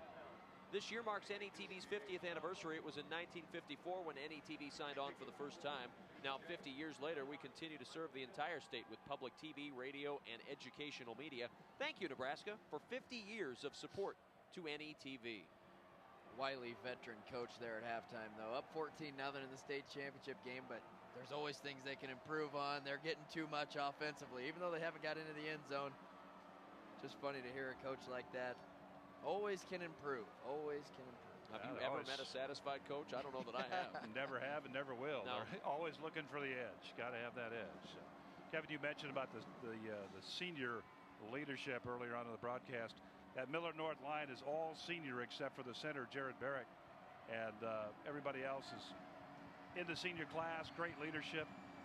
As Fred Petito told us earlier, the seniors really have stepped up and played extremely well here in the latter part of the season. Michael Stillmock will kick it off for Creighton Prep. And 1 yard deep in the end zone, Jimmy Conway will walk out as it'll go to the 20-yard line. And a touchback, Millard North at the 20, first down and 10.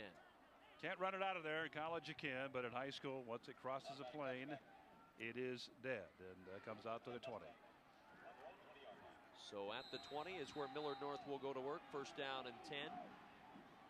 Coleman and Behrens behind Robbie Knight. Double tights on the line once again. And the give to Behrens, and there is just not much room over that right side. Zach Potter in on the stop for Creighton Prep. I think Peter Dobelman also underneath a lot of that, Kevin, 28. I think this is an important drive here for Millard North. Even if they don't get any points on the board, just to flip the field position here and get a couple first downs, get some offensive momentum, at least to give the guys confidence that they can move the football here in the second half. I think it's important that they put together a drive here. Second down and 9 from the 21. 14-0, Creighton Prep leads over Millard North. The give to Coleman. Trying the outside. Big hit at the 25-yard line from Tony Turp, the right corner, who came in and really stuck DJ Coleman.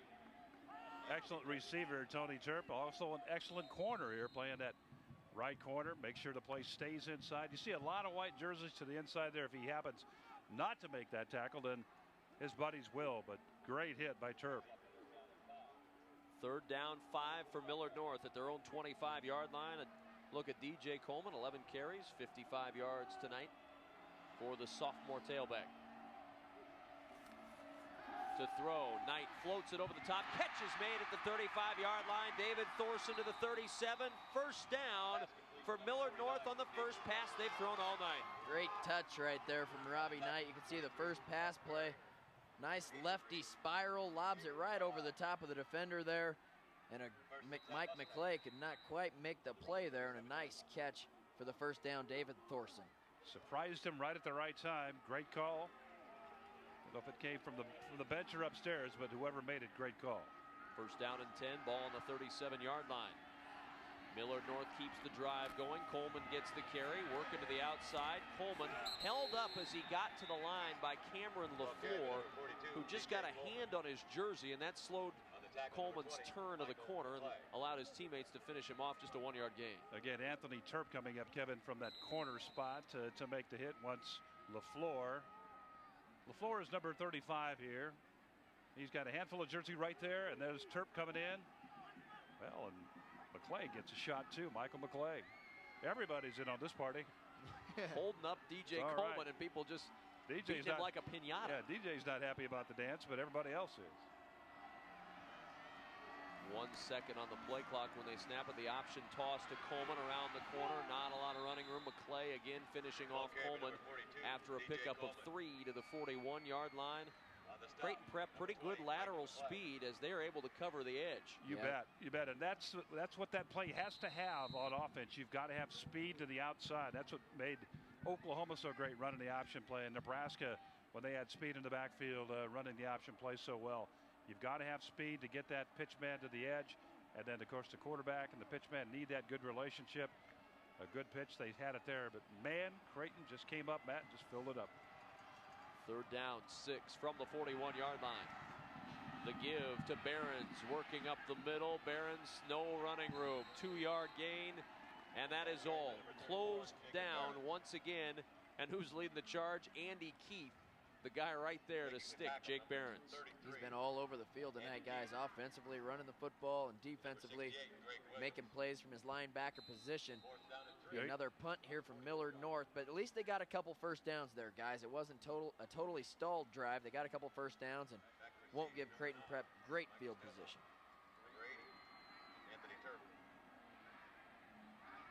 Waiting to punt it away. Turp and Hankins back deep, taken at the 30 and out to the 33-yard line goes Michael Stillmock, Stillmock with the return. Let's go downstairs to Larry Putney.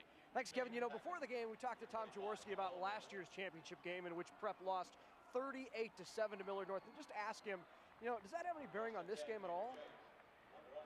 I don't think so personally. I think the kids think it does. They've got 38-7 written all over everything. So, yeah, you know, be honest, but yeah, it does. I think they realize that. And personally, I just hope it is not an intimidating type of thing. I don't think so, but they remember, yes. And obviously, they talked about it in the pregame, so it matters to the kids.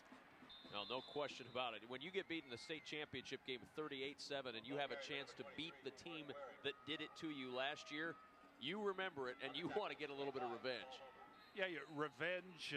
Just show everybody that, hey, we're not as bad as what happened there, and we're out to prove a point. And Prep is out there trying to get that done. As clock winds down here in the 3rd quarter, Prep up 14 by 14 points.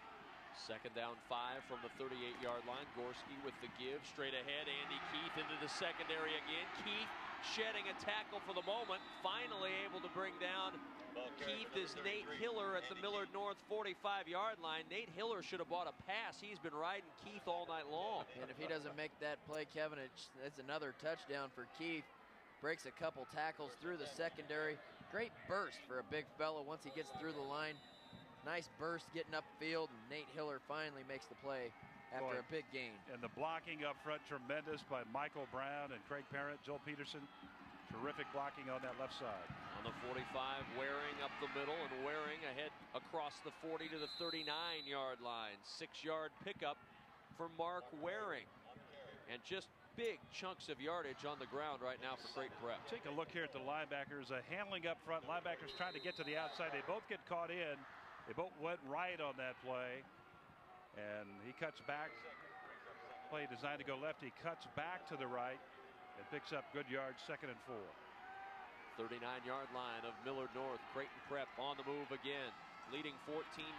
Straight ahead give play again to McClay, and McClay dropped by Nate Hiller at the 36-yard line. I'll tell you what, Hiller's been involved in some pretty big plays, but he's having a big night. That's his 8th tackle of the evening. And sometimes really not a good thing for your safety. Yeah, exactly the point. You want your safety to be involved, but not that involved.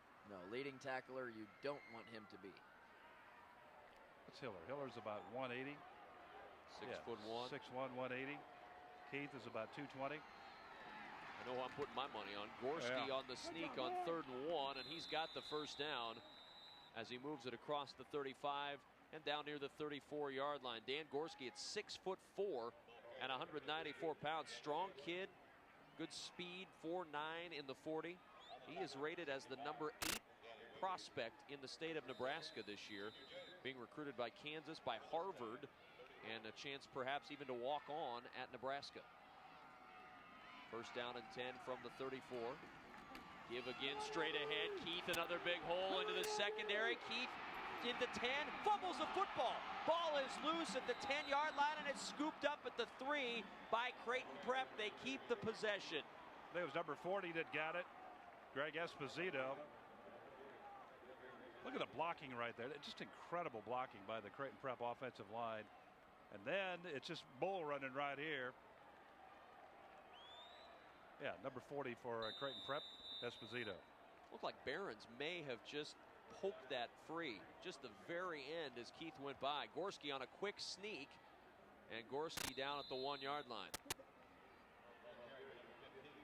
Trying to catch the defense sleeping there. Just do a QB sneak. Try to get it into the end zone.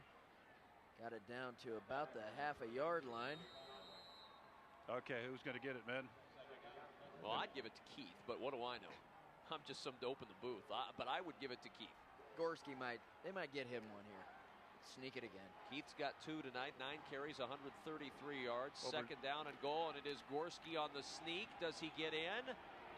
Still waiting to unstack the pile, and it is third down. He did not get in, so 2 sneaks from Gorski, and they're still outside the goal line. Tried to take it right between the center, Craig Perrin, and Jake McGlade. The right guard, 280 and 258. It's a pretty good bunch to stay behind. Good friends to have in that offensive line. And here comes number 78, McGill, back in the game. The jumbo package. 284, yeah. Look at the power. The field is beginning to tilt on the right side. Zach Potter's on the right side. Third down and goal from the 1. There's Keith banging the door on the right side, but Millard North will not let him in. What a stand for the Mustang defense. It's fourth down. Boy, they had all their beef in there on that play, on that formation. Might have lost a few inches there, guys. Good job by the defensive line, and of course, Creighton Prep players want to go for it here on fourth down. Look at his lid. Look at his helmet. Those stripes are gone up front. Scratched up, beat up. Those are badges of honor, right, Matt? That's right. Everybody wants that on their helmet. Character. I never had any of those on my helmet. Fourth down and goal from the 1. Keith gets the carry to the goal line, reaches across, touchdown. Just reached across at the end of the play and broke the plane of the goal line. His third touchdown of the night. Just squeeze it in, keep that effort, keep it moving, head upfield. He's happy about it. He's given his team what may be a 21-point lead here very shortly. 11 carries, 134 yards, and now 3 touchdowns for Andy Keith. Extra point attempt is good from Mike Stillmock. 3:49 to play in the third quarter. 21-0, and watch at the end. He sticks that ball right across the goal line. He didn't get it by much. Boy, McClay, a great ISO block right there. Right there. Yeah, he got it across about half a yard. That's all you need. 10 plays, 67-yard drive. Impressive drive for Creighton Prep. 4 minutes, 22 seconds off the clock, and the 1-yard fourth down touchdown run by that man, Andy Keith, and what a championship he is having. Andy Keith being recruited by Missouri, Kansas State, Kansas. No offers yet, but serious interest from those schools, along with, I presume, Kevin, a host of other Division I schools and probably a lot of Division II schools after Andy Keith. Do you feel you have more questions than answers about your child's college education? On December 9th, NETV will have a live call-in program, Countdown to College, to help you through the college process and answer your questions about your child's higher learning. Watch Countdown to College Thursday, December 9th, 7 Central on NETV. Working for a little yardage, Jimmy Conway from Millard North, trying to give the Mustangs some field position, but good coverage downfield by Creighton Prep, and Millard North will start inside its own 20-yard line. This possession becomes a must, I think, right now if you're Millard North. The way they play football, it's going to take them a little while to score without a big play. So this, being down 3 touchdowns here, 21 points, you think with only 3:42 to go here in the third quarter, they need to put a drive together and get into the end zone.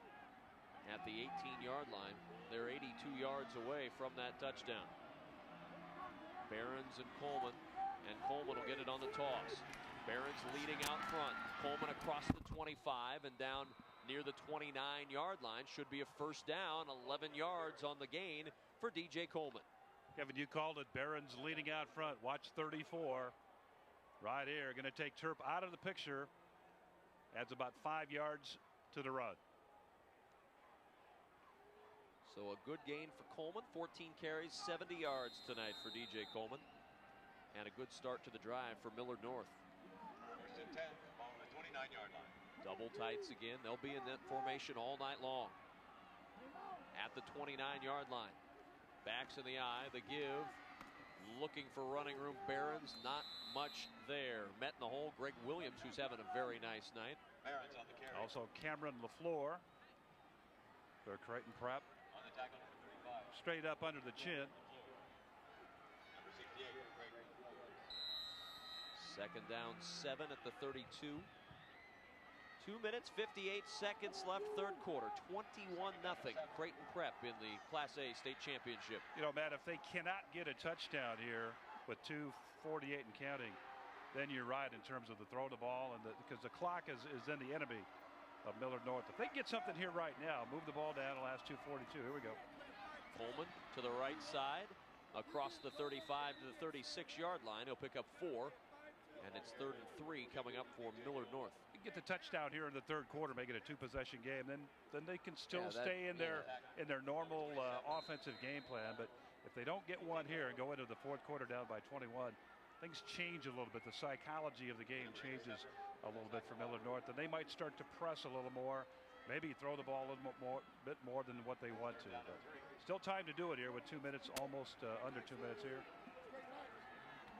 Third down 3 from the 36. Knight the toss to Coleman. Behrens with a good block out front. He's got the first down. Coleman at the 45, still on his feet. McClay brings him down at the 48. He's getting some great blocking out front on that left side from Jake Behrens when they run the toss. That's right, same play we saw in the first play of this drive. A nice toss to the left side here. You'll see Behrens leading the way out there. Nice block again on the corner.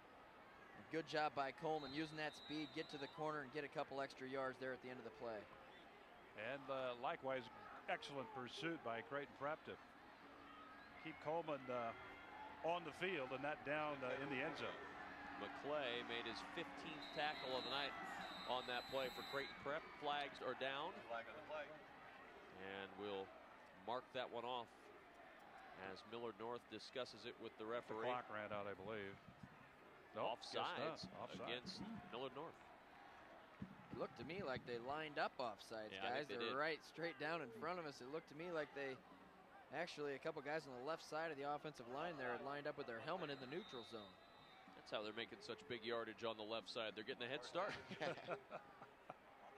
First and 15 now on the 43. Like we said earlier, take any edge if you can get it. Absolutely. It's the state championship game. If you're not going to use it now, when are you going to use it? But the penalty situation again raises its ugly head, stymies a drive right here. 4 penalties, 29 yards tonight against Millard North. Coleman with the carry on the right side. Not a whole lot of running room. Andy Keith in there to help out on the stop for Creighton Prep. Under a minute remaining in this third quarter.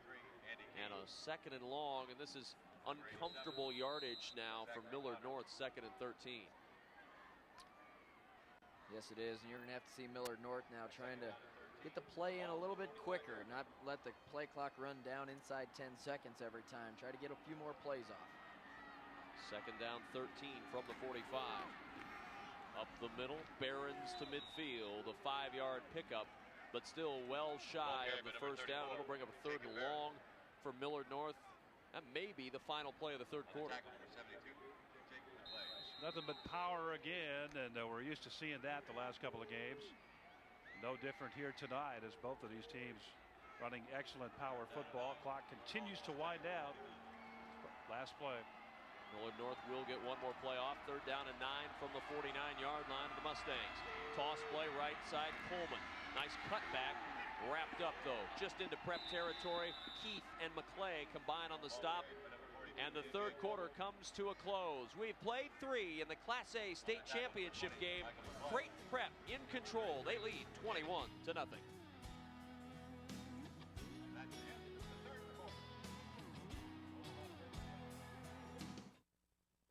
He staked his company to start the information age. He raised the limits to open the skies for everyone. She bet girls were ready for a new way to play.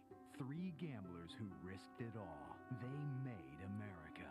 Monday night at 9 Central Time on NETV.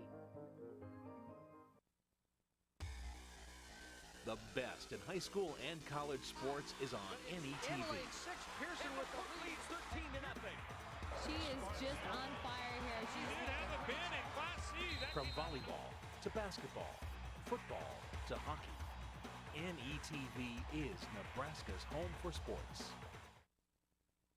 Celebrating 50 years of service to Nebraska, this is NETV and NETV Digital Television, a service of Nebraska Educational Telecommunications.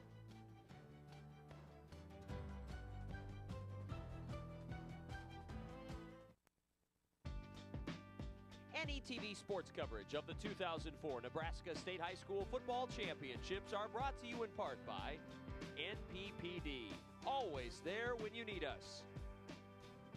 By Bryan LGH Medical Center, the first name in healthcare. By the Nebraska Soybean Board, promoting soy biodiesel fuel, clean burning and renewable, making a difference for soybean farmers and you. And by Education Quest Foundation, improving access to college through scholarships, community grants, and college planning services. 4th down 5 from the Creighton Prep 47. Start of the 4th quarter, and Millard North will go for it, trailing by 21. Behrens and Coleman line up behind Robbie Knight, the quarterback. Huge play for Millard North, and a timeout taken by Robbie Knight of Millard North. That is their first called timeout, and that's one that will not make Fred Petito terribly happy when you're coming out after the change of quarter. You've had a lot of time to talk about it on the sideline, and now they're going to change their mind and punt it away. Just drive the cadence. Were you watching the clock? I didn't see if the clock. It was close. It was close. Coming down. They were okay. They were just waiting, I'm guessing, to try to draw Prep offside. And at that point, took the timeout. So perhaps Fred Petito not unhappy with that timeout usage. Well, right now, again, as we talked about a couple of minutes ago, the psychology of the football game now begins to change a little bit. Millard North will be under more pressure to run, maybe try to stretch that Prep defense a little more, maybe run the option pass if they have it in the playbook and go from there.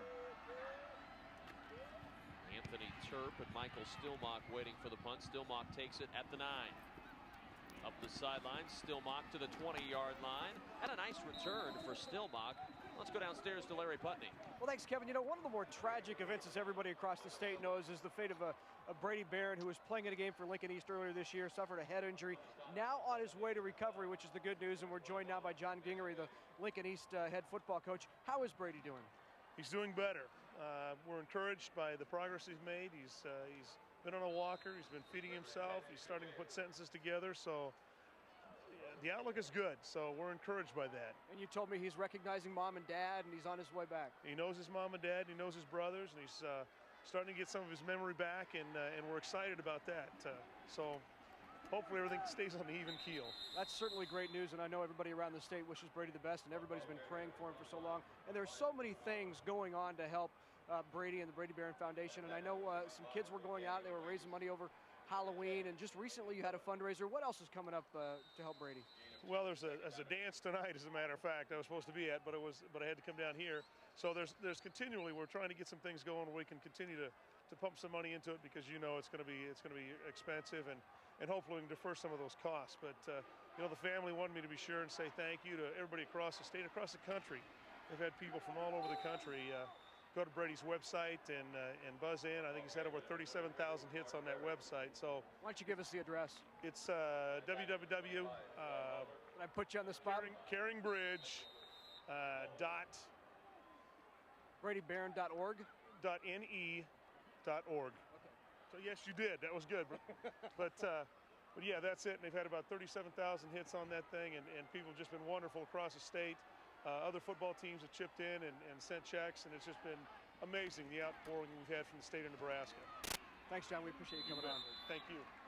Well, that's certainly a worthy cause, and I want to echo Larry's sentiments. We certainly wish the best, not only for Brady, but for his family. And, you know, it's tough on Brady, but anybody who has kids knows that when that happens to you and it happens to your child, it's equally as difficult on the parents and the support that he gets. It's a 24-hour process. So our best to not only Brady, but his entire family.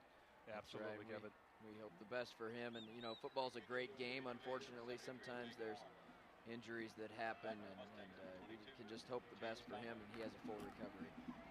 Time to punt it away. Nearly blocked. Good pressure coming from Millard North.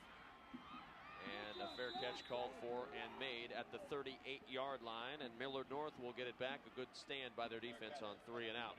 Coming up Tuesday, November 30th, your chance to get the inside scoop on the Colorado-Nebraska game. We'll have the highlights, commentary, discussion, and much, much more. It's Big Red Wrap-Up as we recap the Colorado game and point the season on to wherever it might be going, be it Kansas City for the Big 12 championship, be it a bowl game, or I don't even want to talk about what else it might be. Tuesday, November 30th, 7 o'clock Central Time, NETV Sports. Only positive thoughts, guys. It could be Fiesta Bowl. Fiesta Bowl. Beat Oklahoma in the Big 12. There we go with the... Nate Sell on the reverse. Sell looking for some running room, and he is down near the 48-yard line, a 10-yard gain. And a first down for Millard North as they run the reverse to Nate Sell. It's what Millard North has to do, as we said at the beginning of the fourth quarter. Got to stretch the field and start to do things that they just haven't done here in this ballgame thus far. Run the reverse, run some counters, run the option, maybe run the option pass, or maybe throw the ball a little bit more. What do you have? One pass on the evening, Kevin? Through one pass, 12-yard gain to David Thorson. So those are the kind of things they're going to have to do to get back in the game in a hurry. Barons and Coleman behind Robbie Knight, first down and 10 from the 48 option to the short side. Knight in some trouble. Zach Potter was right there. And Potter, so quick off the line, makes the grab on Robbie Knight, stops him for no gain. You know, we haven't called his name a whole lot tonight, Zach Potter, but they're running away from him a lot too. He's a great player there on the end. If you can go the other way, you're going to do that as an offense. He has a few grabs in the tight end position, but we haven't called his name a whole lot. Not a whole lot of people are going to be able to block Zach Potter. He's so big, he's strong, he's very quick, runs very, very well. And you saw it on that last play. Nobody was able to block him. He's up free, made the stop on the option. Second and 10 from the 48, straight ahead for Coleman to the 46-yard line. You know, we haven't mentioned Potter's name a whole lot, but he has been involved in a lot of tackles, whether as an assist or solo. Potter tonight with 9 stops, 6 of them on the assist, 3 solo tackles tonight for Zach Potter. So a very quiet night from a big play standpoint, but he's getting himself involved. Through the first half, he had 3 catches, 22 yards. One more after that? No, piece. That's all he's got still. He's going to have a lot more tackles on this field, I think. He will be coming to the University of Nebraska. Big play right here, no Kevin. No question. 3rd and 5. Got to have this. Got to have this. On the option, Knight will keep. He's got the first down to the 40-yard line. Mark him at the 39, and here comes a flag at the end of the play. Some pushing and shoving in the middle of the field, and I think an unsportsmanlike conduct penalty is going to be called here. Personal foul. Zach Potter is signaling. A dead ball, so the play will count, and it will be a first down, but a personal foul against Millard North, and the play ended in maybe a little extracurricular activity downfield, Matt. I think there was. Nate Fair was down there with a defender from Creighton Prep. I'm not sure what happened, but he was picking himself up off the turf after the play was over. Well, that play was very typical of what head coach Fred Petito, Millard North, said in the pregame, and that is that Robbie Knight really gives you the kind of competitiveness and the ability that you really want at that position. We saw it there, but unfortunately, it's going to go back because of that penalty. Well, that's a big setback. Huge I know they have a first down, but that's a lot of yardage that they have to make up now in under 8 minutes to play, trailing 21-0. Barons and Coleman on first down, and flags fly. The play stops before it gets started. And will this be a setback against Millard North again, or will this go against the Junior Jays? We'll find out from Marcus Wacker. Play intended to be a pass. Robbie Knight spreading out to the left-hand side over there. I've never really understood that rule on a dead ball personal foul after the play. Why should it not be 1st and 25? They give him a first down and 10. Well, I think don't they mark it off from the spot of the foul and goes back. Yeah, but if it's a dead ball and it was already a first down, you think maybe they're moving back 15 yards. You're thinking too much, man. Am I overanalyzing the game? I've warned you about this. There's no trouble. There's nothing good that can come of that. 1st and 15 from the 41. Coleman bobbled the pitch a little bit, and he's down to the 45-yard line. It's a 4-yard pickup. Clock running, though, and as you mentioned, Dave, that clock is the biggest enemy of Millard North right now. It really is, and it's becoming a larger enemy. Every second that ticks off now for Millard North, they don't get the ball in the end zone quick, it becomes a problem. And it gets down to that 5-minute mark with the score the way it is now. and then things start to be, the history pages start to flutter a little bit. So Millard North really needs to step it up here. There are the penalty numbers, some big ones against Millard North. Really hard. 2nd and 11 on the 45. Behrens gets the carry, and Zach Potter gets the stop at the 49-yard line. Just a 4-yard pickup, and continuing to run that clock. 6:40 remaining in the 4th quarter. Compounded, Kevin, by the fact that Millard North had to waste a timeout earlier and just have 2 left here in the ball game. If Millard North was moving the ball a little bit better, then maybe the mental frame, the mental picture changes a little bit. But since they're not and Prep is controlling, it's pretty tough on them now in the mine. 3rd down and 7 from the 49. 6:15 to play 4th quarter. Coleman gets the carry, loses the football again, and I think it fell right into his breadbasket. Coleman has had a lot of problems handling the football. He juggled that for about 4 yards before he went down. I think we'll be able to see it here. He juggled that deep pitch on the last play, and now let's take a quick look here. Doesn't have it put away right there. Comes out. Potter may have swiped at it as he went by, and it just came right back into his hands as he came down. Very fortunate. It's 4th and 2. Millard North will go for it. No choice. 5:38 to play. Knight on the option. The pitch to Coleman. Down he goes. Played beautifully on the edge. And I believe that was Tony Turp who made the tackle. It was, Kevin. Great job. He's done it all night, quite frankly. He filled up the corner over there. Great run support by Tony Turp to stop that play dead in its tracks. 7 tackles, Adrian, from his cornerback position. Yeah. When they've run the option at him or sweeps at him, he's done a great job stringing it out that time and making the play on 4th down with only 5:28 to go. You wonder if that might have just done it for He Creighton does 2 Prep. things on that. He contains the play, keeps it inside, and then makes the tackle. Incredible. Good stuff. Gives straight ahead to Mike McClay. McClay across the midfield stripe into Millard North territory at the 49. 2nd down for Creighton Prep. They're not as worried about that. They want to keep that clock moving. As you see it in the right-hand corner of the screen, 5:11, 5:10 to play.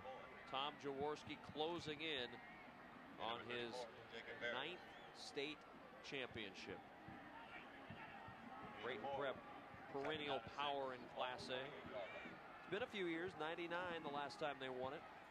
They were the dominant team of the 80s with 7 championships in the 80s. Straight ahead again to Andy Keefe. And I've been impressed, Dave, the way Creighton Prep has just powered it straight at this Millard North defense. This is a pretty good defensive unit, and they've really just run it right down their throats. Good unit, strong unit, tough unit, but that bunch up front for Creighton Prep really has controlled it a great deal here tonight, Kevin, and that offense has been able to capitalize on Millard North mistakes and put up the 21 that they have. Time keeps winding down, 4:20 and on. And really the difference has been that they've had a few big plays. Millard North hasn't had those big plays in the running game. When you constantly pound it, you expect to get a big one here and there. Creighton Prep has done that. Millard North really hasn't. And Matt, also Millard North has had a little more field to cover than Creighton Prep. The Creighton Prep defense has really created short fields for the offense. So a good team effort as we're winding down close to 3 now, 3:55 and headed south here. 4th down and 3. And Creighton Prep is going to punt this one away. Certainly will milk off some clock here before they do. Creighton Prep tonight, 243 yards total offense, 219 of it on the ground. Haven't had to throw much. This is a team that can throw. They just haven't needed to. And time to punt it away. And we've got flags down. It was 4th and 3. And if the flag is against Millard North and offside, it'll give Creighton Prep the 1st down. We'll wait and see what Marcus Wacker, our referee, has to say. It's a false start against Prep. So 5 yards added on. They'll punt from 5 yards further back. There's a snap infraction on that one, which means the center must have moved the football before he actually snapped it. What's more, I know Moore had a great punt earlier in the ballgame, but how's he doing? 2 punts for 41 yards. 41 tonight. yards. He had a 50-yarder, which was a career long for him. And now Jake Moore will head back to try to add on to that solid average tonight. Getting some nice rolls on the field turf. Steve Costello on the long snap here. Good snap. Came the rush. Pretty solid punt. The line drive at the 21-yard line, and down to the 25-yard line goes James Conway. Would you and your business like to help bring programs like these to NETV? You can. Become a corporate sponsor. Along with other Nebraska businesses, your contributions can support quality programming. Help support NETV by calling 1-800-634-6788. First and 10 Mustangs. First and 10 from the 25. Millard North with just 3:08 on the clock. Creighton Prep just that close to a state championship. 7,812 on hand here tonight. The attendance here in this Class A state championship game on a pretty nice night for football. Beautiful night, Kevin. As a player, you love this kind of night. Wonderful night to play. Play fake. Knight wants to throw, lofts it out, double coverage, and it's intercepted. Well covered on the play. The interception for David Carlisle, and that ought to just about do it for Creighton Prep. You talked about Zach Potter earlier on. He's going to put pressure. He put pressure on Knight that time, and then Potter got way up in the air, and Knight had to throw the ball way up. But watch 87 there, bottom of your screen coming in. Now watch this, up in the air, and Knight getting away as fast as he can, but the ball underthrown because of Potter's pressure. First pick of the year for David Carlisle. First and 10 from the 44-yard line. Creighton Prep now with 2:59 remaining. And they're going to take a timeout. Prep wanting to make sure they have the proper personnel out there to get this play run and talk things over with 2:59 to play. And let's go down on the field, see what Larry Putney's up to. Well, you know, Kevin, this may be the 9th state championship for Creighton Prep, but it's the first for 4 seniors, actually 5 seniors, 4 of which started when they were sophomores. Take guys like Gorski and McClay and Keith, McGlade, Potter. 4 of those started when they were sophomores here, and when they came to Creighton Prep, they got together and they said, you know what, we need to win a state championship before we leave here. What a special night this is for all of the seniors, but especially those 4 who are captains and were here and started and played when they were sophomores for Creighton Prep. Daniel Gorski, as we mentioned, a guy who's moving on to college after this season. Had 4 for 6 in the passing department at halftime and hasn't thrown a pass in this second half. He has just handed off, but it's all that you need to do. Larry, what else? You know, Kevin, you were talking about Gorski. He's been talking about walking on here at Nebraska. The Huskers have been looking for another quarterback, but not sure they have a scholarship. And he's talking about coming down here and walking on. He was at the Huskers camp, did very well in camp, got a live arm, and he may be down here next year. Could be the first Husker quarterback in the new system out of the state of Nebraska. Give up the middle to McClay, and McClay from the 44 to the 43, a 1-yard gain. Well, at 6'4", he can really see over the offensive line. I was watching him in warm-ups. He does have a nice arm. He throws a nice ball, nice spiral. He's 195 pounds. He could come down here, put on 10, 15 pounds, and you know he's got the mind for it, even though they don't pass the ball a whole lot here. He could learn the system. He's a smart kid. And so we might see him down here in Lincoln. That'd be interesting. 2:27 and counting remaining fourth quarter. 21-0 Creighton Prep. McClay stumbles forward to the 38-yard line. 5-yard pickup for Mike McClay. And Creighton Prep just about to put the icing on this one and win themselves a state championship. Matthew Foley in at right guard for the Junior Jays right now. They're going to try to get some additional personnel into the ballgame, give them this championship game experience. Still a lot of the first teamers in there, but Foley in at the right guard. 3rd down 4 from the 38-yard line. 1:48 to play. McClay again, and McClay stacked up short of the first down. In fact, stacked up right at the line of scrimmage. It'll be 4th down for Creighton Prep. And Millard North will just let the clock continue to run. At this point, down 21. Even if you use the timeout, there's just not much chance of getting back into this one. No, there's not. And Creighton Prep's going to go ahead and run a play here. Turn the ball over on downs if they don't get the first down here, instead of punting the football. 4th down and 3. Again, the give to McClay. Big hit. McClay shoved back. Nice play as Millard North coming through. Jacob Wolf in there on the stop for the Mustangs, and they turn away Creighton Prep. Those guys are playing for a lot of pride. They're certainly proud of their school and their accomplishments to get to this state championship game. And it shows on plays like that. You always like to see that. You bet. Jacob Wolf, never say die. He's in there till the last second goes off that clock. He's a junior at 6'2", 210, and came in and made a great hit on that last play. And right now the Prep defense going to talk it over with their head coach and their defensive people. And one thing that we should add right now is, this is a shutout for the Prep defense too, and that's another feather in the Prep bonnet here tonight. Although we've got 59 seconds left, so you never know. You never know. Could run a fullback trap. Prep with 3 shutouts this year, guys. Looking for number 4. The 3 prior to this, the shutouts for Creighton Prep came against Lincoln Southeast in game number 1, Omaha South, and Omaha Benson. I'm just guessing now that this shutout will resonate a little sweeter for this Creighton Prep defense if they get the shutout in the state championship game. Kevin, no doubt about that. In a game this big, the magnitude of what we're talking about here, and Tom Jaworski, all the years he's coached and the number of times he's been here, to get a shutout in the final game, if they get it, 59 seconds left is all that separates the team from the shutout. It'll be just a great big achievement for the defense here. First down and 10 from the 40. The give to Coleman. DJ Coleman into the secondary. He's got a first down out to midfield for Millard North. Coleman now over 100 yards on the evening. So a nice debut into the state championship game for DJ Coleman as he gets 10 yards. Somebody just get a bat down there. Somebody got a bat. And there's another one for Coach Jaworski. He got it. Not at all unhappy about it either. He'd like to have 9 more of those if he could. 9 more showers. From midfield, Coleman gets the carry. Across the 45 down to the 42-yard line. Tackle made by Paul Sutko as Creighton Prep starting to bring in some of the reserves to give them a taste of action. A flag is down. A personal foul. A personal foul and an ejection, I believe. Ejection, number 69. Saw the Corey Shillito, I believe, is the guy that heads to the sidelines at the end of that play. Dead ball, personal foul. And Shillito out of the ball game.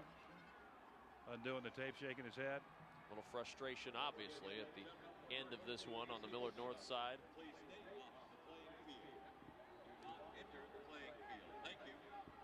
Fred Petito not happy about it either.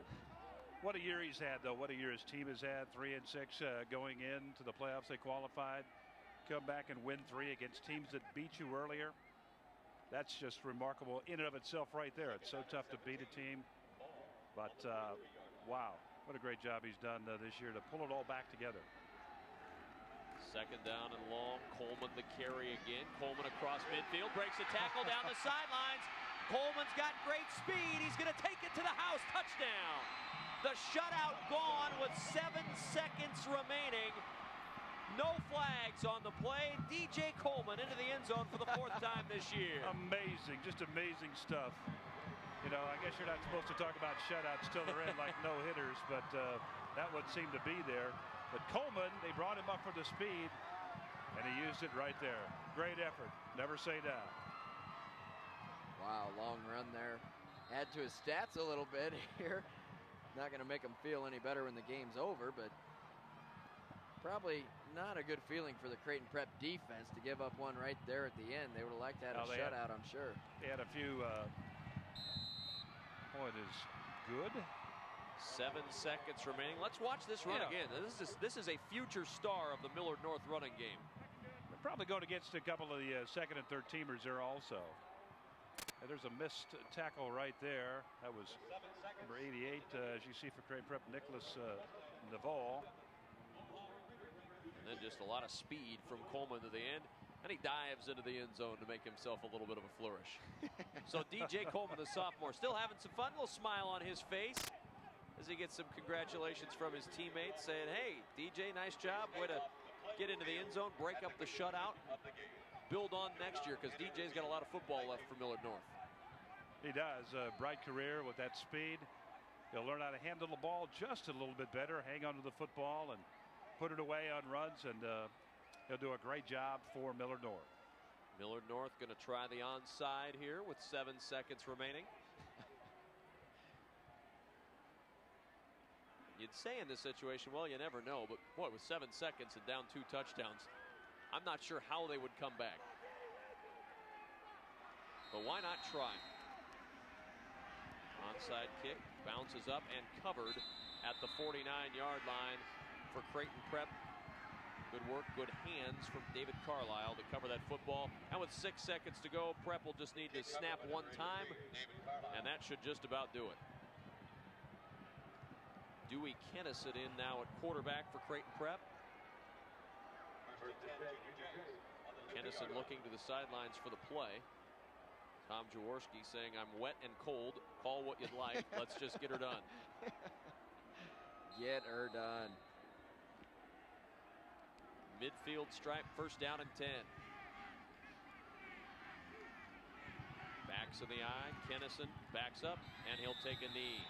Holds the ball in the air, and that is your ball game. Your Class A state champions for the 9th time. A state record, Creighton Prep.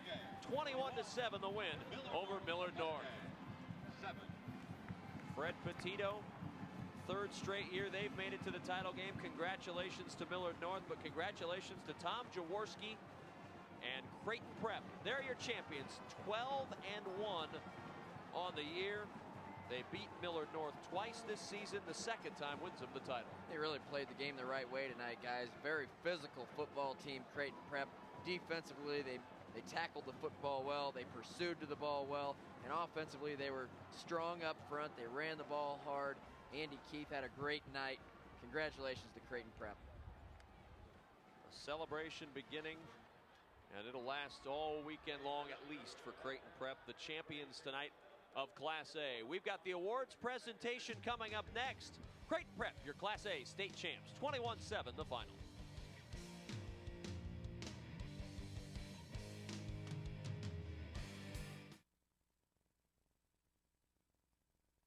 Nebraska is the only state served completely by publicly owned power. That means our success isn't determined by how well we serve stockholders, but by how well we serve fellow Nebraskans. It means Nebraskans working 24 hours a day to provide uninterrupted service and affordable electric rates to other Nebraskans. Always there when you need us. NPPD. Together with your local public power utility. Programming is provided in part by Education Quest Foundation. For over 15 years, Education Quest has offered free college planning services. These services include scholarship searches, student loan information, college selection, and help with completing financial aid application. Education Quest is located in Kearney, Lincoln, and Omaha. Appointments are available at 800-666-3721. Bryan LGH West is bringing advanced neuroscience technology to Nebraska, offering the state's first gamma knife radiosurgery to non-invasively treat brain tumors and severe facial pain, and working with Nebraska's only physician specially trained in coiling for brain aneurysms. Just 2 examples of our commitment to neuroscience care for Nebraskans and our neighbors. Bryan LGH, the first name in healthcare. I'm Tom Osborne, and Nebraska pride goes way beyond the football field. I'm proud to say that NETV is celebrating 50 years of service to Nebraska.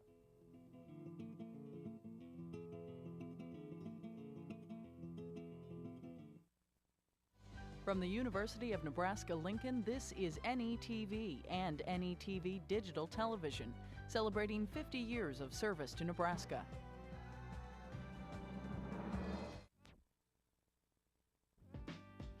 NETV sports coverage of the 2004 Nebraska State High School Football Championships are brought to you in part by NPPD, always there when you need us. By Bryan LGH Medical Center, the first name in healthcare. By the Nebraska Soybean Board, promoting soy biodiesel fuel, clean burning and renewable, making a difference for soybean farmers and you. And by Education Quest Foundation, improving access to college through scholarships, community grants, and college planning services. 21-7 Creighton Prep with the victory over Millard North tonight. The Class A champions are the Creighton Prep Junior Jays. They finish at 12-1. Millard North finishes the season at 6-7 after losing here in the Class A state championship. The awards presentation is coming up, and let's go to our public address announcer Chris Lofgren for the Class A awards presentation. The Nebraska School Activities Association is happy to present medals and trophies for both these outstanding teams. The award presentations will be made by NSAA Board of Control members Dr. Bob Resnick of Omaha West Hyde and U.S. Bank Representative Dolores Teraway. Here are the awards for Class A runner-up, Millard North. Will head coach Fred Petito and your assistants please come to the sideline stage to present the silver medals to the members of your team. Players, as your name is called, please come forward to receive your medal. Number 1, Chago Harvey.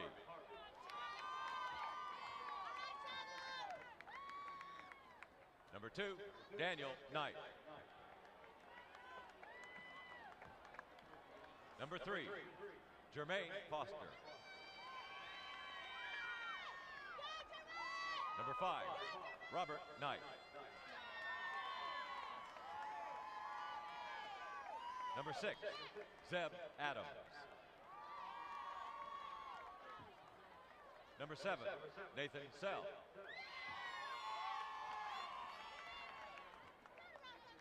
Number 8, Michael Floral.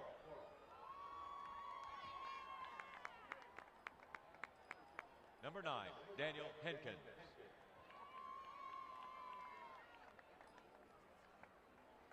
Number 10, Nathan Hillard.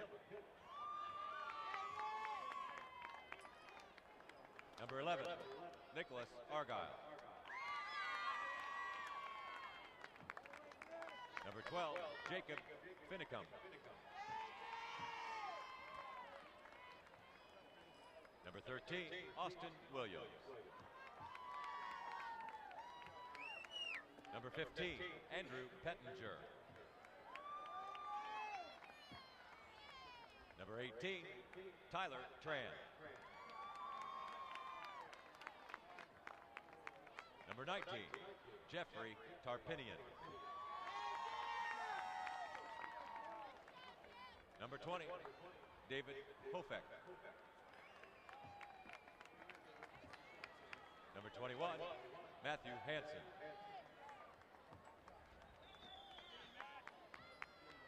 Number 22, James Conway.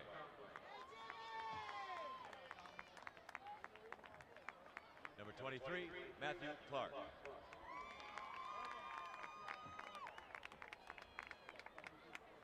Number 24, Tyler Wagner.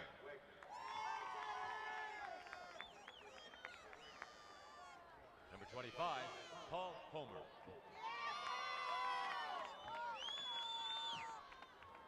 Number 27, Timothy Week. Number 29, Seth Wolf. Number 30, Henry Kelp.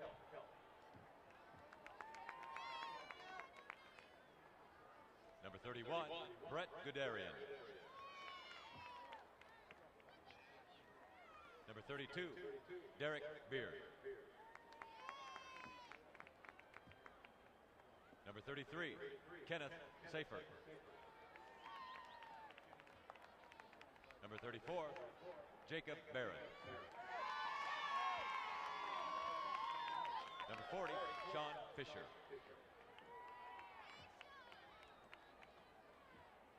Number 41, Brett Byman.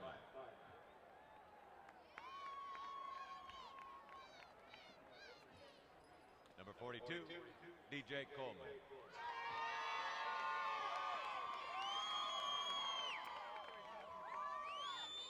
43, Kyle Crum. Number 44, A.J. Minch.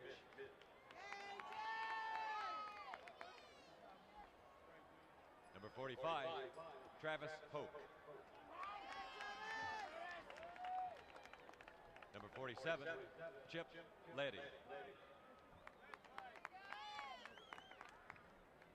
Number 49, David Thorson.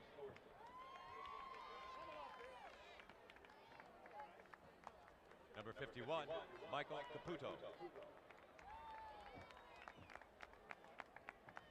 Number 54, Andrew Heflin. Number 55, Mitchell Smolin. Number 56, John Villata. Number 57, Grant Hayek.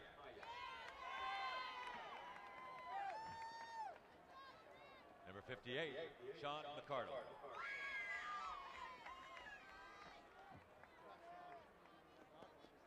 Number 59, Jared Barrett. Number 60, Eric Johnson.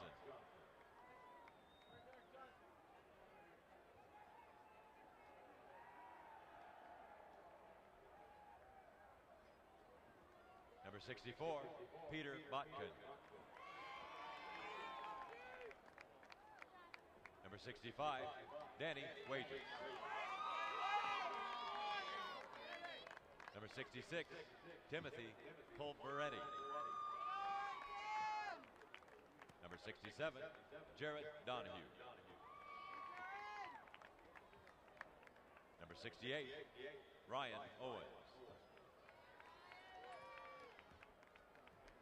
Number 69, Corey Shalito. Number 72, TJ Batten.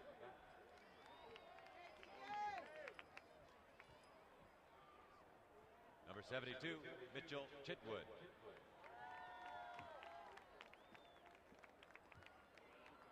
Number 74, John Colby. Number 75, Brian Thorson. Number 76, Nate Fair. Number 77, Tyler Fritz. Number 78, Adam Nelson. Number 79, Tyler Barton. Number 80, Jordan Farrell. Number 84, Michael Brooks.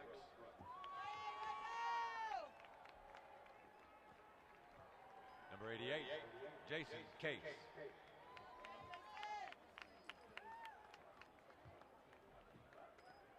Number 89, Andrew Dennis.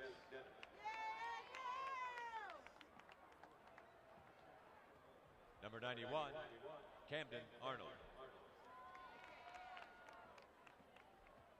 Number 97, Nolan Cohn. Number 98, Jacob Wolf.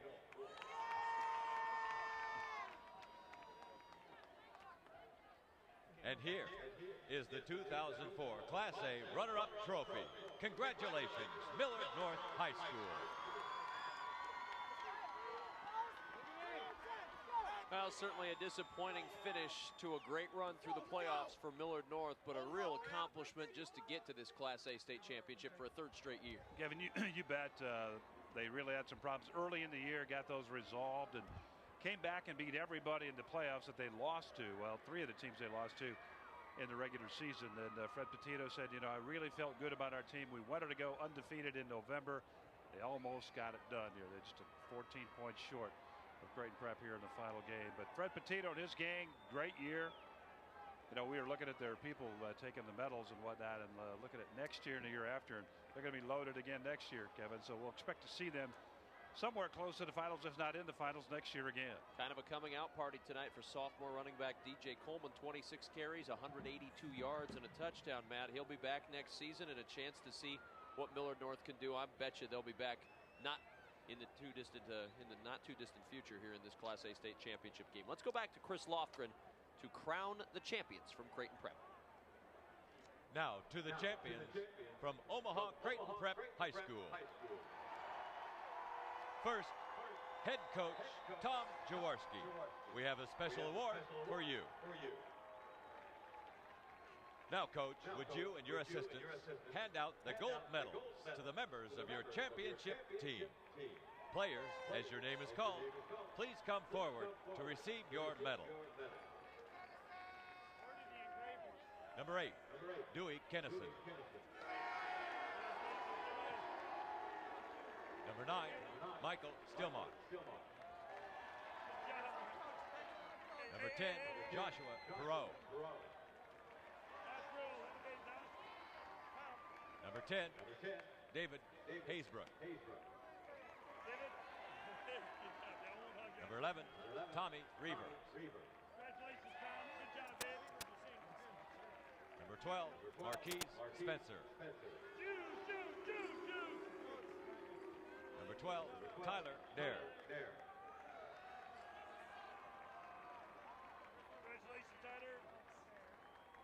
Number 14, Kyle Keith.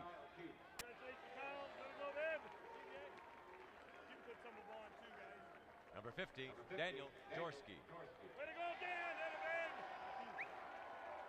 Number 20, Michael McClay. Number 22, Anthony Salcido.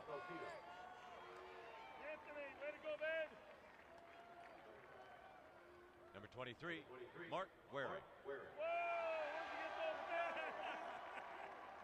Number 25, Ryan Pizzicaro. Number 26, Chip Latka.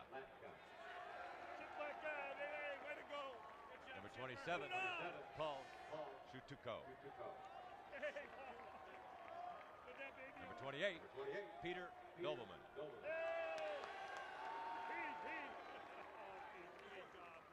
Number 30, Matthew McGinn. Number 30, Mark McDonald. Number 31, Trent Owens. Number 32, Nicholas Myers. Number 33, Andy Keith. Number 35, Cameron LaFleur.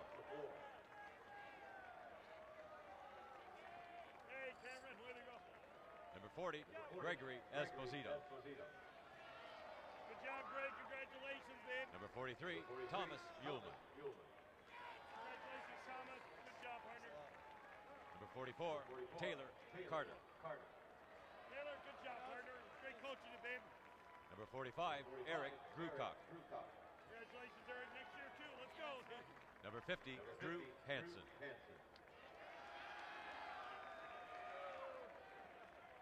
Another 50, Matthew Foley.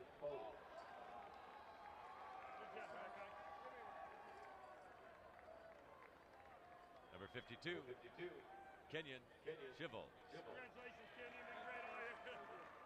Number 53, Craig Parrott. Number 54, Alexander Post. Alex, congratulations. Nice job, babe. Number 60, Kevin Ayler. I got the name right. They have Augustus in here. Good job, babe. Number 62, Stephen Costello. Hey, Thomas, way to go, Steve. Good job. Number 63, Garrett Ray. Is this sweet or not, Garrett? Nice season for the Sweet. Number 64, Sean Jimerson. Great job, Sean. Good job, babe. Thank you. Number 65, Michael Brown. Hey, Michael, great job. Great year. 4 years. Got it, babe. Number 66, Matthew Kipis. Good job, man. Number 67, Matthew Ewan. Hey, Ewan. Number 68, Greg Williams. 71, Paul Shea. Good job, Paul. Good job, Hardy. Number 71, Malachi Sullivan. Good job. Next year, Hardy. Oh, yeah. Number 72, Jake McLeod. Number 73, Jake Moore. Hey, great job tonight, Jake. You were fabulous. Number 74, Richard Simon. Number 75, David Turk. Number 76, Timothy Leiferman. Number 77, Joel Peterson. Number 78, Jeffrey McGill.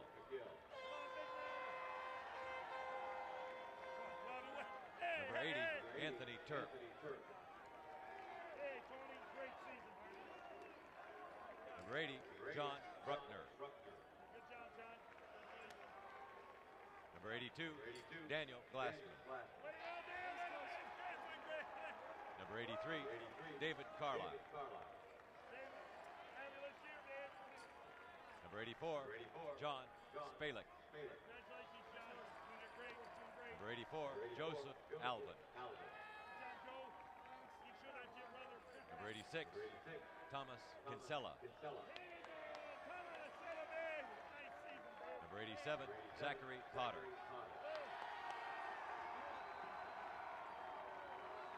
Number 88, Nicholas Navoli.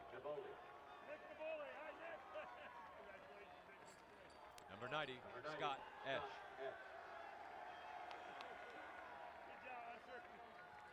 Number 92, Jason Jewell. Congratulations, Jason. Great job. Number 94, Daniel Harmon. Congratulations, Dan. Great job, partner. Number 95, Scott Gordon.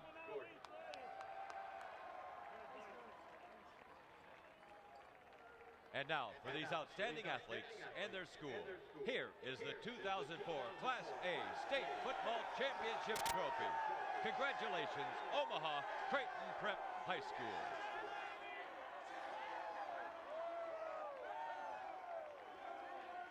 There are the champions, the Creighton Prep Junior Jays, the champs of Class A for the 9th time in school history and the first time since 1999. And I would say they have erased the memories of that 38-7 loss to Millard North last year. No doubt about it, Kevin. A lot of smiles. It's just great to see the smiles on the face of the players and the coaches as Tom Jaworski gave out those medals along with his assistant coaches. Tom Jaworski, 33 years, head coach at Creighton Prep, and I'll guarantee you that this is the 9th time he's done it, Kevin, but he's just as happy today as he was with that first one. Just a tremendous achievement for Tom and his staff and all the kids that go through Creighton Prep. Larry Putney is standing by down on the sideline. He's got Tom Jaworski with him. Well, Tom, first of all, congratulations. Just talk about what these seniors have done, especially 4 of them who played as sophomores and having not won a state championship and finally getting in their final game. Well, this senior class has been special. They've been outstanding football players. As we go through their freshman JV, then the 2 junior seniors, they've lost 2 games as a class. Some of the kids started as sophomores, we lost a few more games, but these seniors have been outstanding. It's been fabulous. It's been a great run. I enjoyed every minute of coaching them, and I'm excited and proud. You really controlled this game.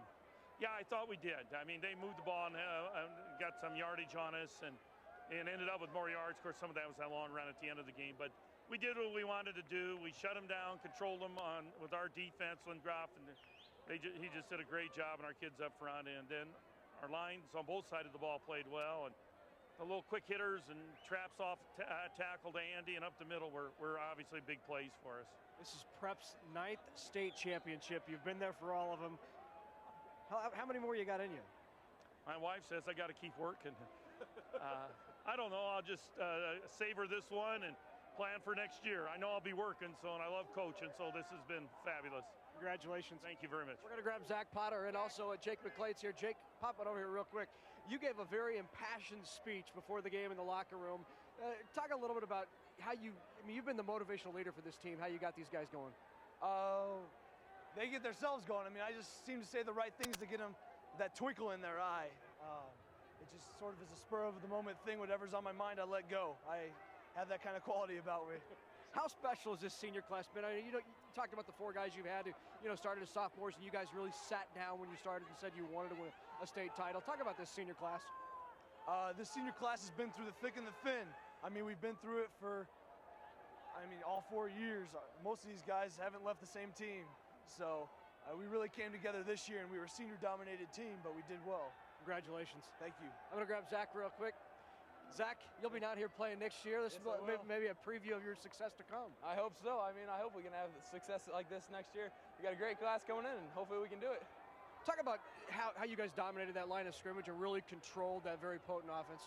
Our coaches prepared us all week, and they did a great job, and our guys just came ready to play tonight, and we were just a better team tonight, I think. You talked a lot about 38-7. How much did that have to do with this? I don't know. It had quite a bit, actually. It was good to beat them down here this year, especially on them. So we're great. It's just too bad it took us 4 years to get a state championship. Congratulations. Thank you. He started to come up with a reason why 38-7 didn't have much to do with it, but then you saw the smile from Zach Potter, and he realized, you know what, I'm not going to lie. 38-7 was the driving force behind this thing. Said, I'm going to go ahead and admit it right now. Yeah, we did have a lot of motivation, but you can tell these guys really like to play for their coach, Tom Jaworski. What a great guy he is. They really win the right way. Congratulations to them. If you'd like to order a VHS copy or DVD of today's game or any of our state championship coverage, you can log on to the internet, mynptv.org, or call 1-800-228-4630. NETV. Nebraska's home for sports, and Nebraska's home for the state high school football championships. Coming up tomorrow morning, we move on. 2 more champions still to crown in the state high school football playoffs. And tomorrow morning at 11 a.m. Central Time, it's the Class C1 championship, Norfolk Catholic against Boone Central. Tomorrow at 11 a.m. Central Time on NETV Sports. Once again, our final score tonight. Creighton Prep 21, Millard North 7. Matt Davison, it's been fun working with you. We sure appreciate you joining us. You're out of here now. It's great to be here. I appreciate that, and you'll have to work with my sidekick tomorrow. Hope he does a good job. I see you every Saturday. Good job, Matt. Good to be with you. See you next Friday. Scott Frost will join us tomorrow for coverage on Saturday, so be with us tomorrow at 11 a.m. for the Class C1 championship game, Norfolk Catholic and Boone Central. Now for Adrian Fiala, Matt Davison, Larry Putney, the entire NETV sports production crew, I'm Kevin Kugler. See you tomorrow morning.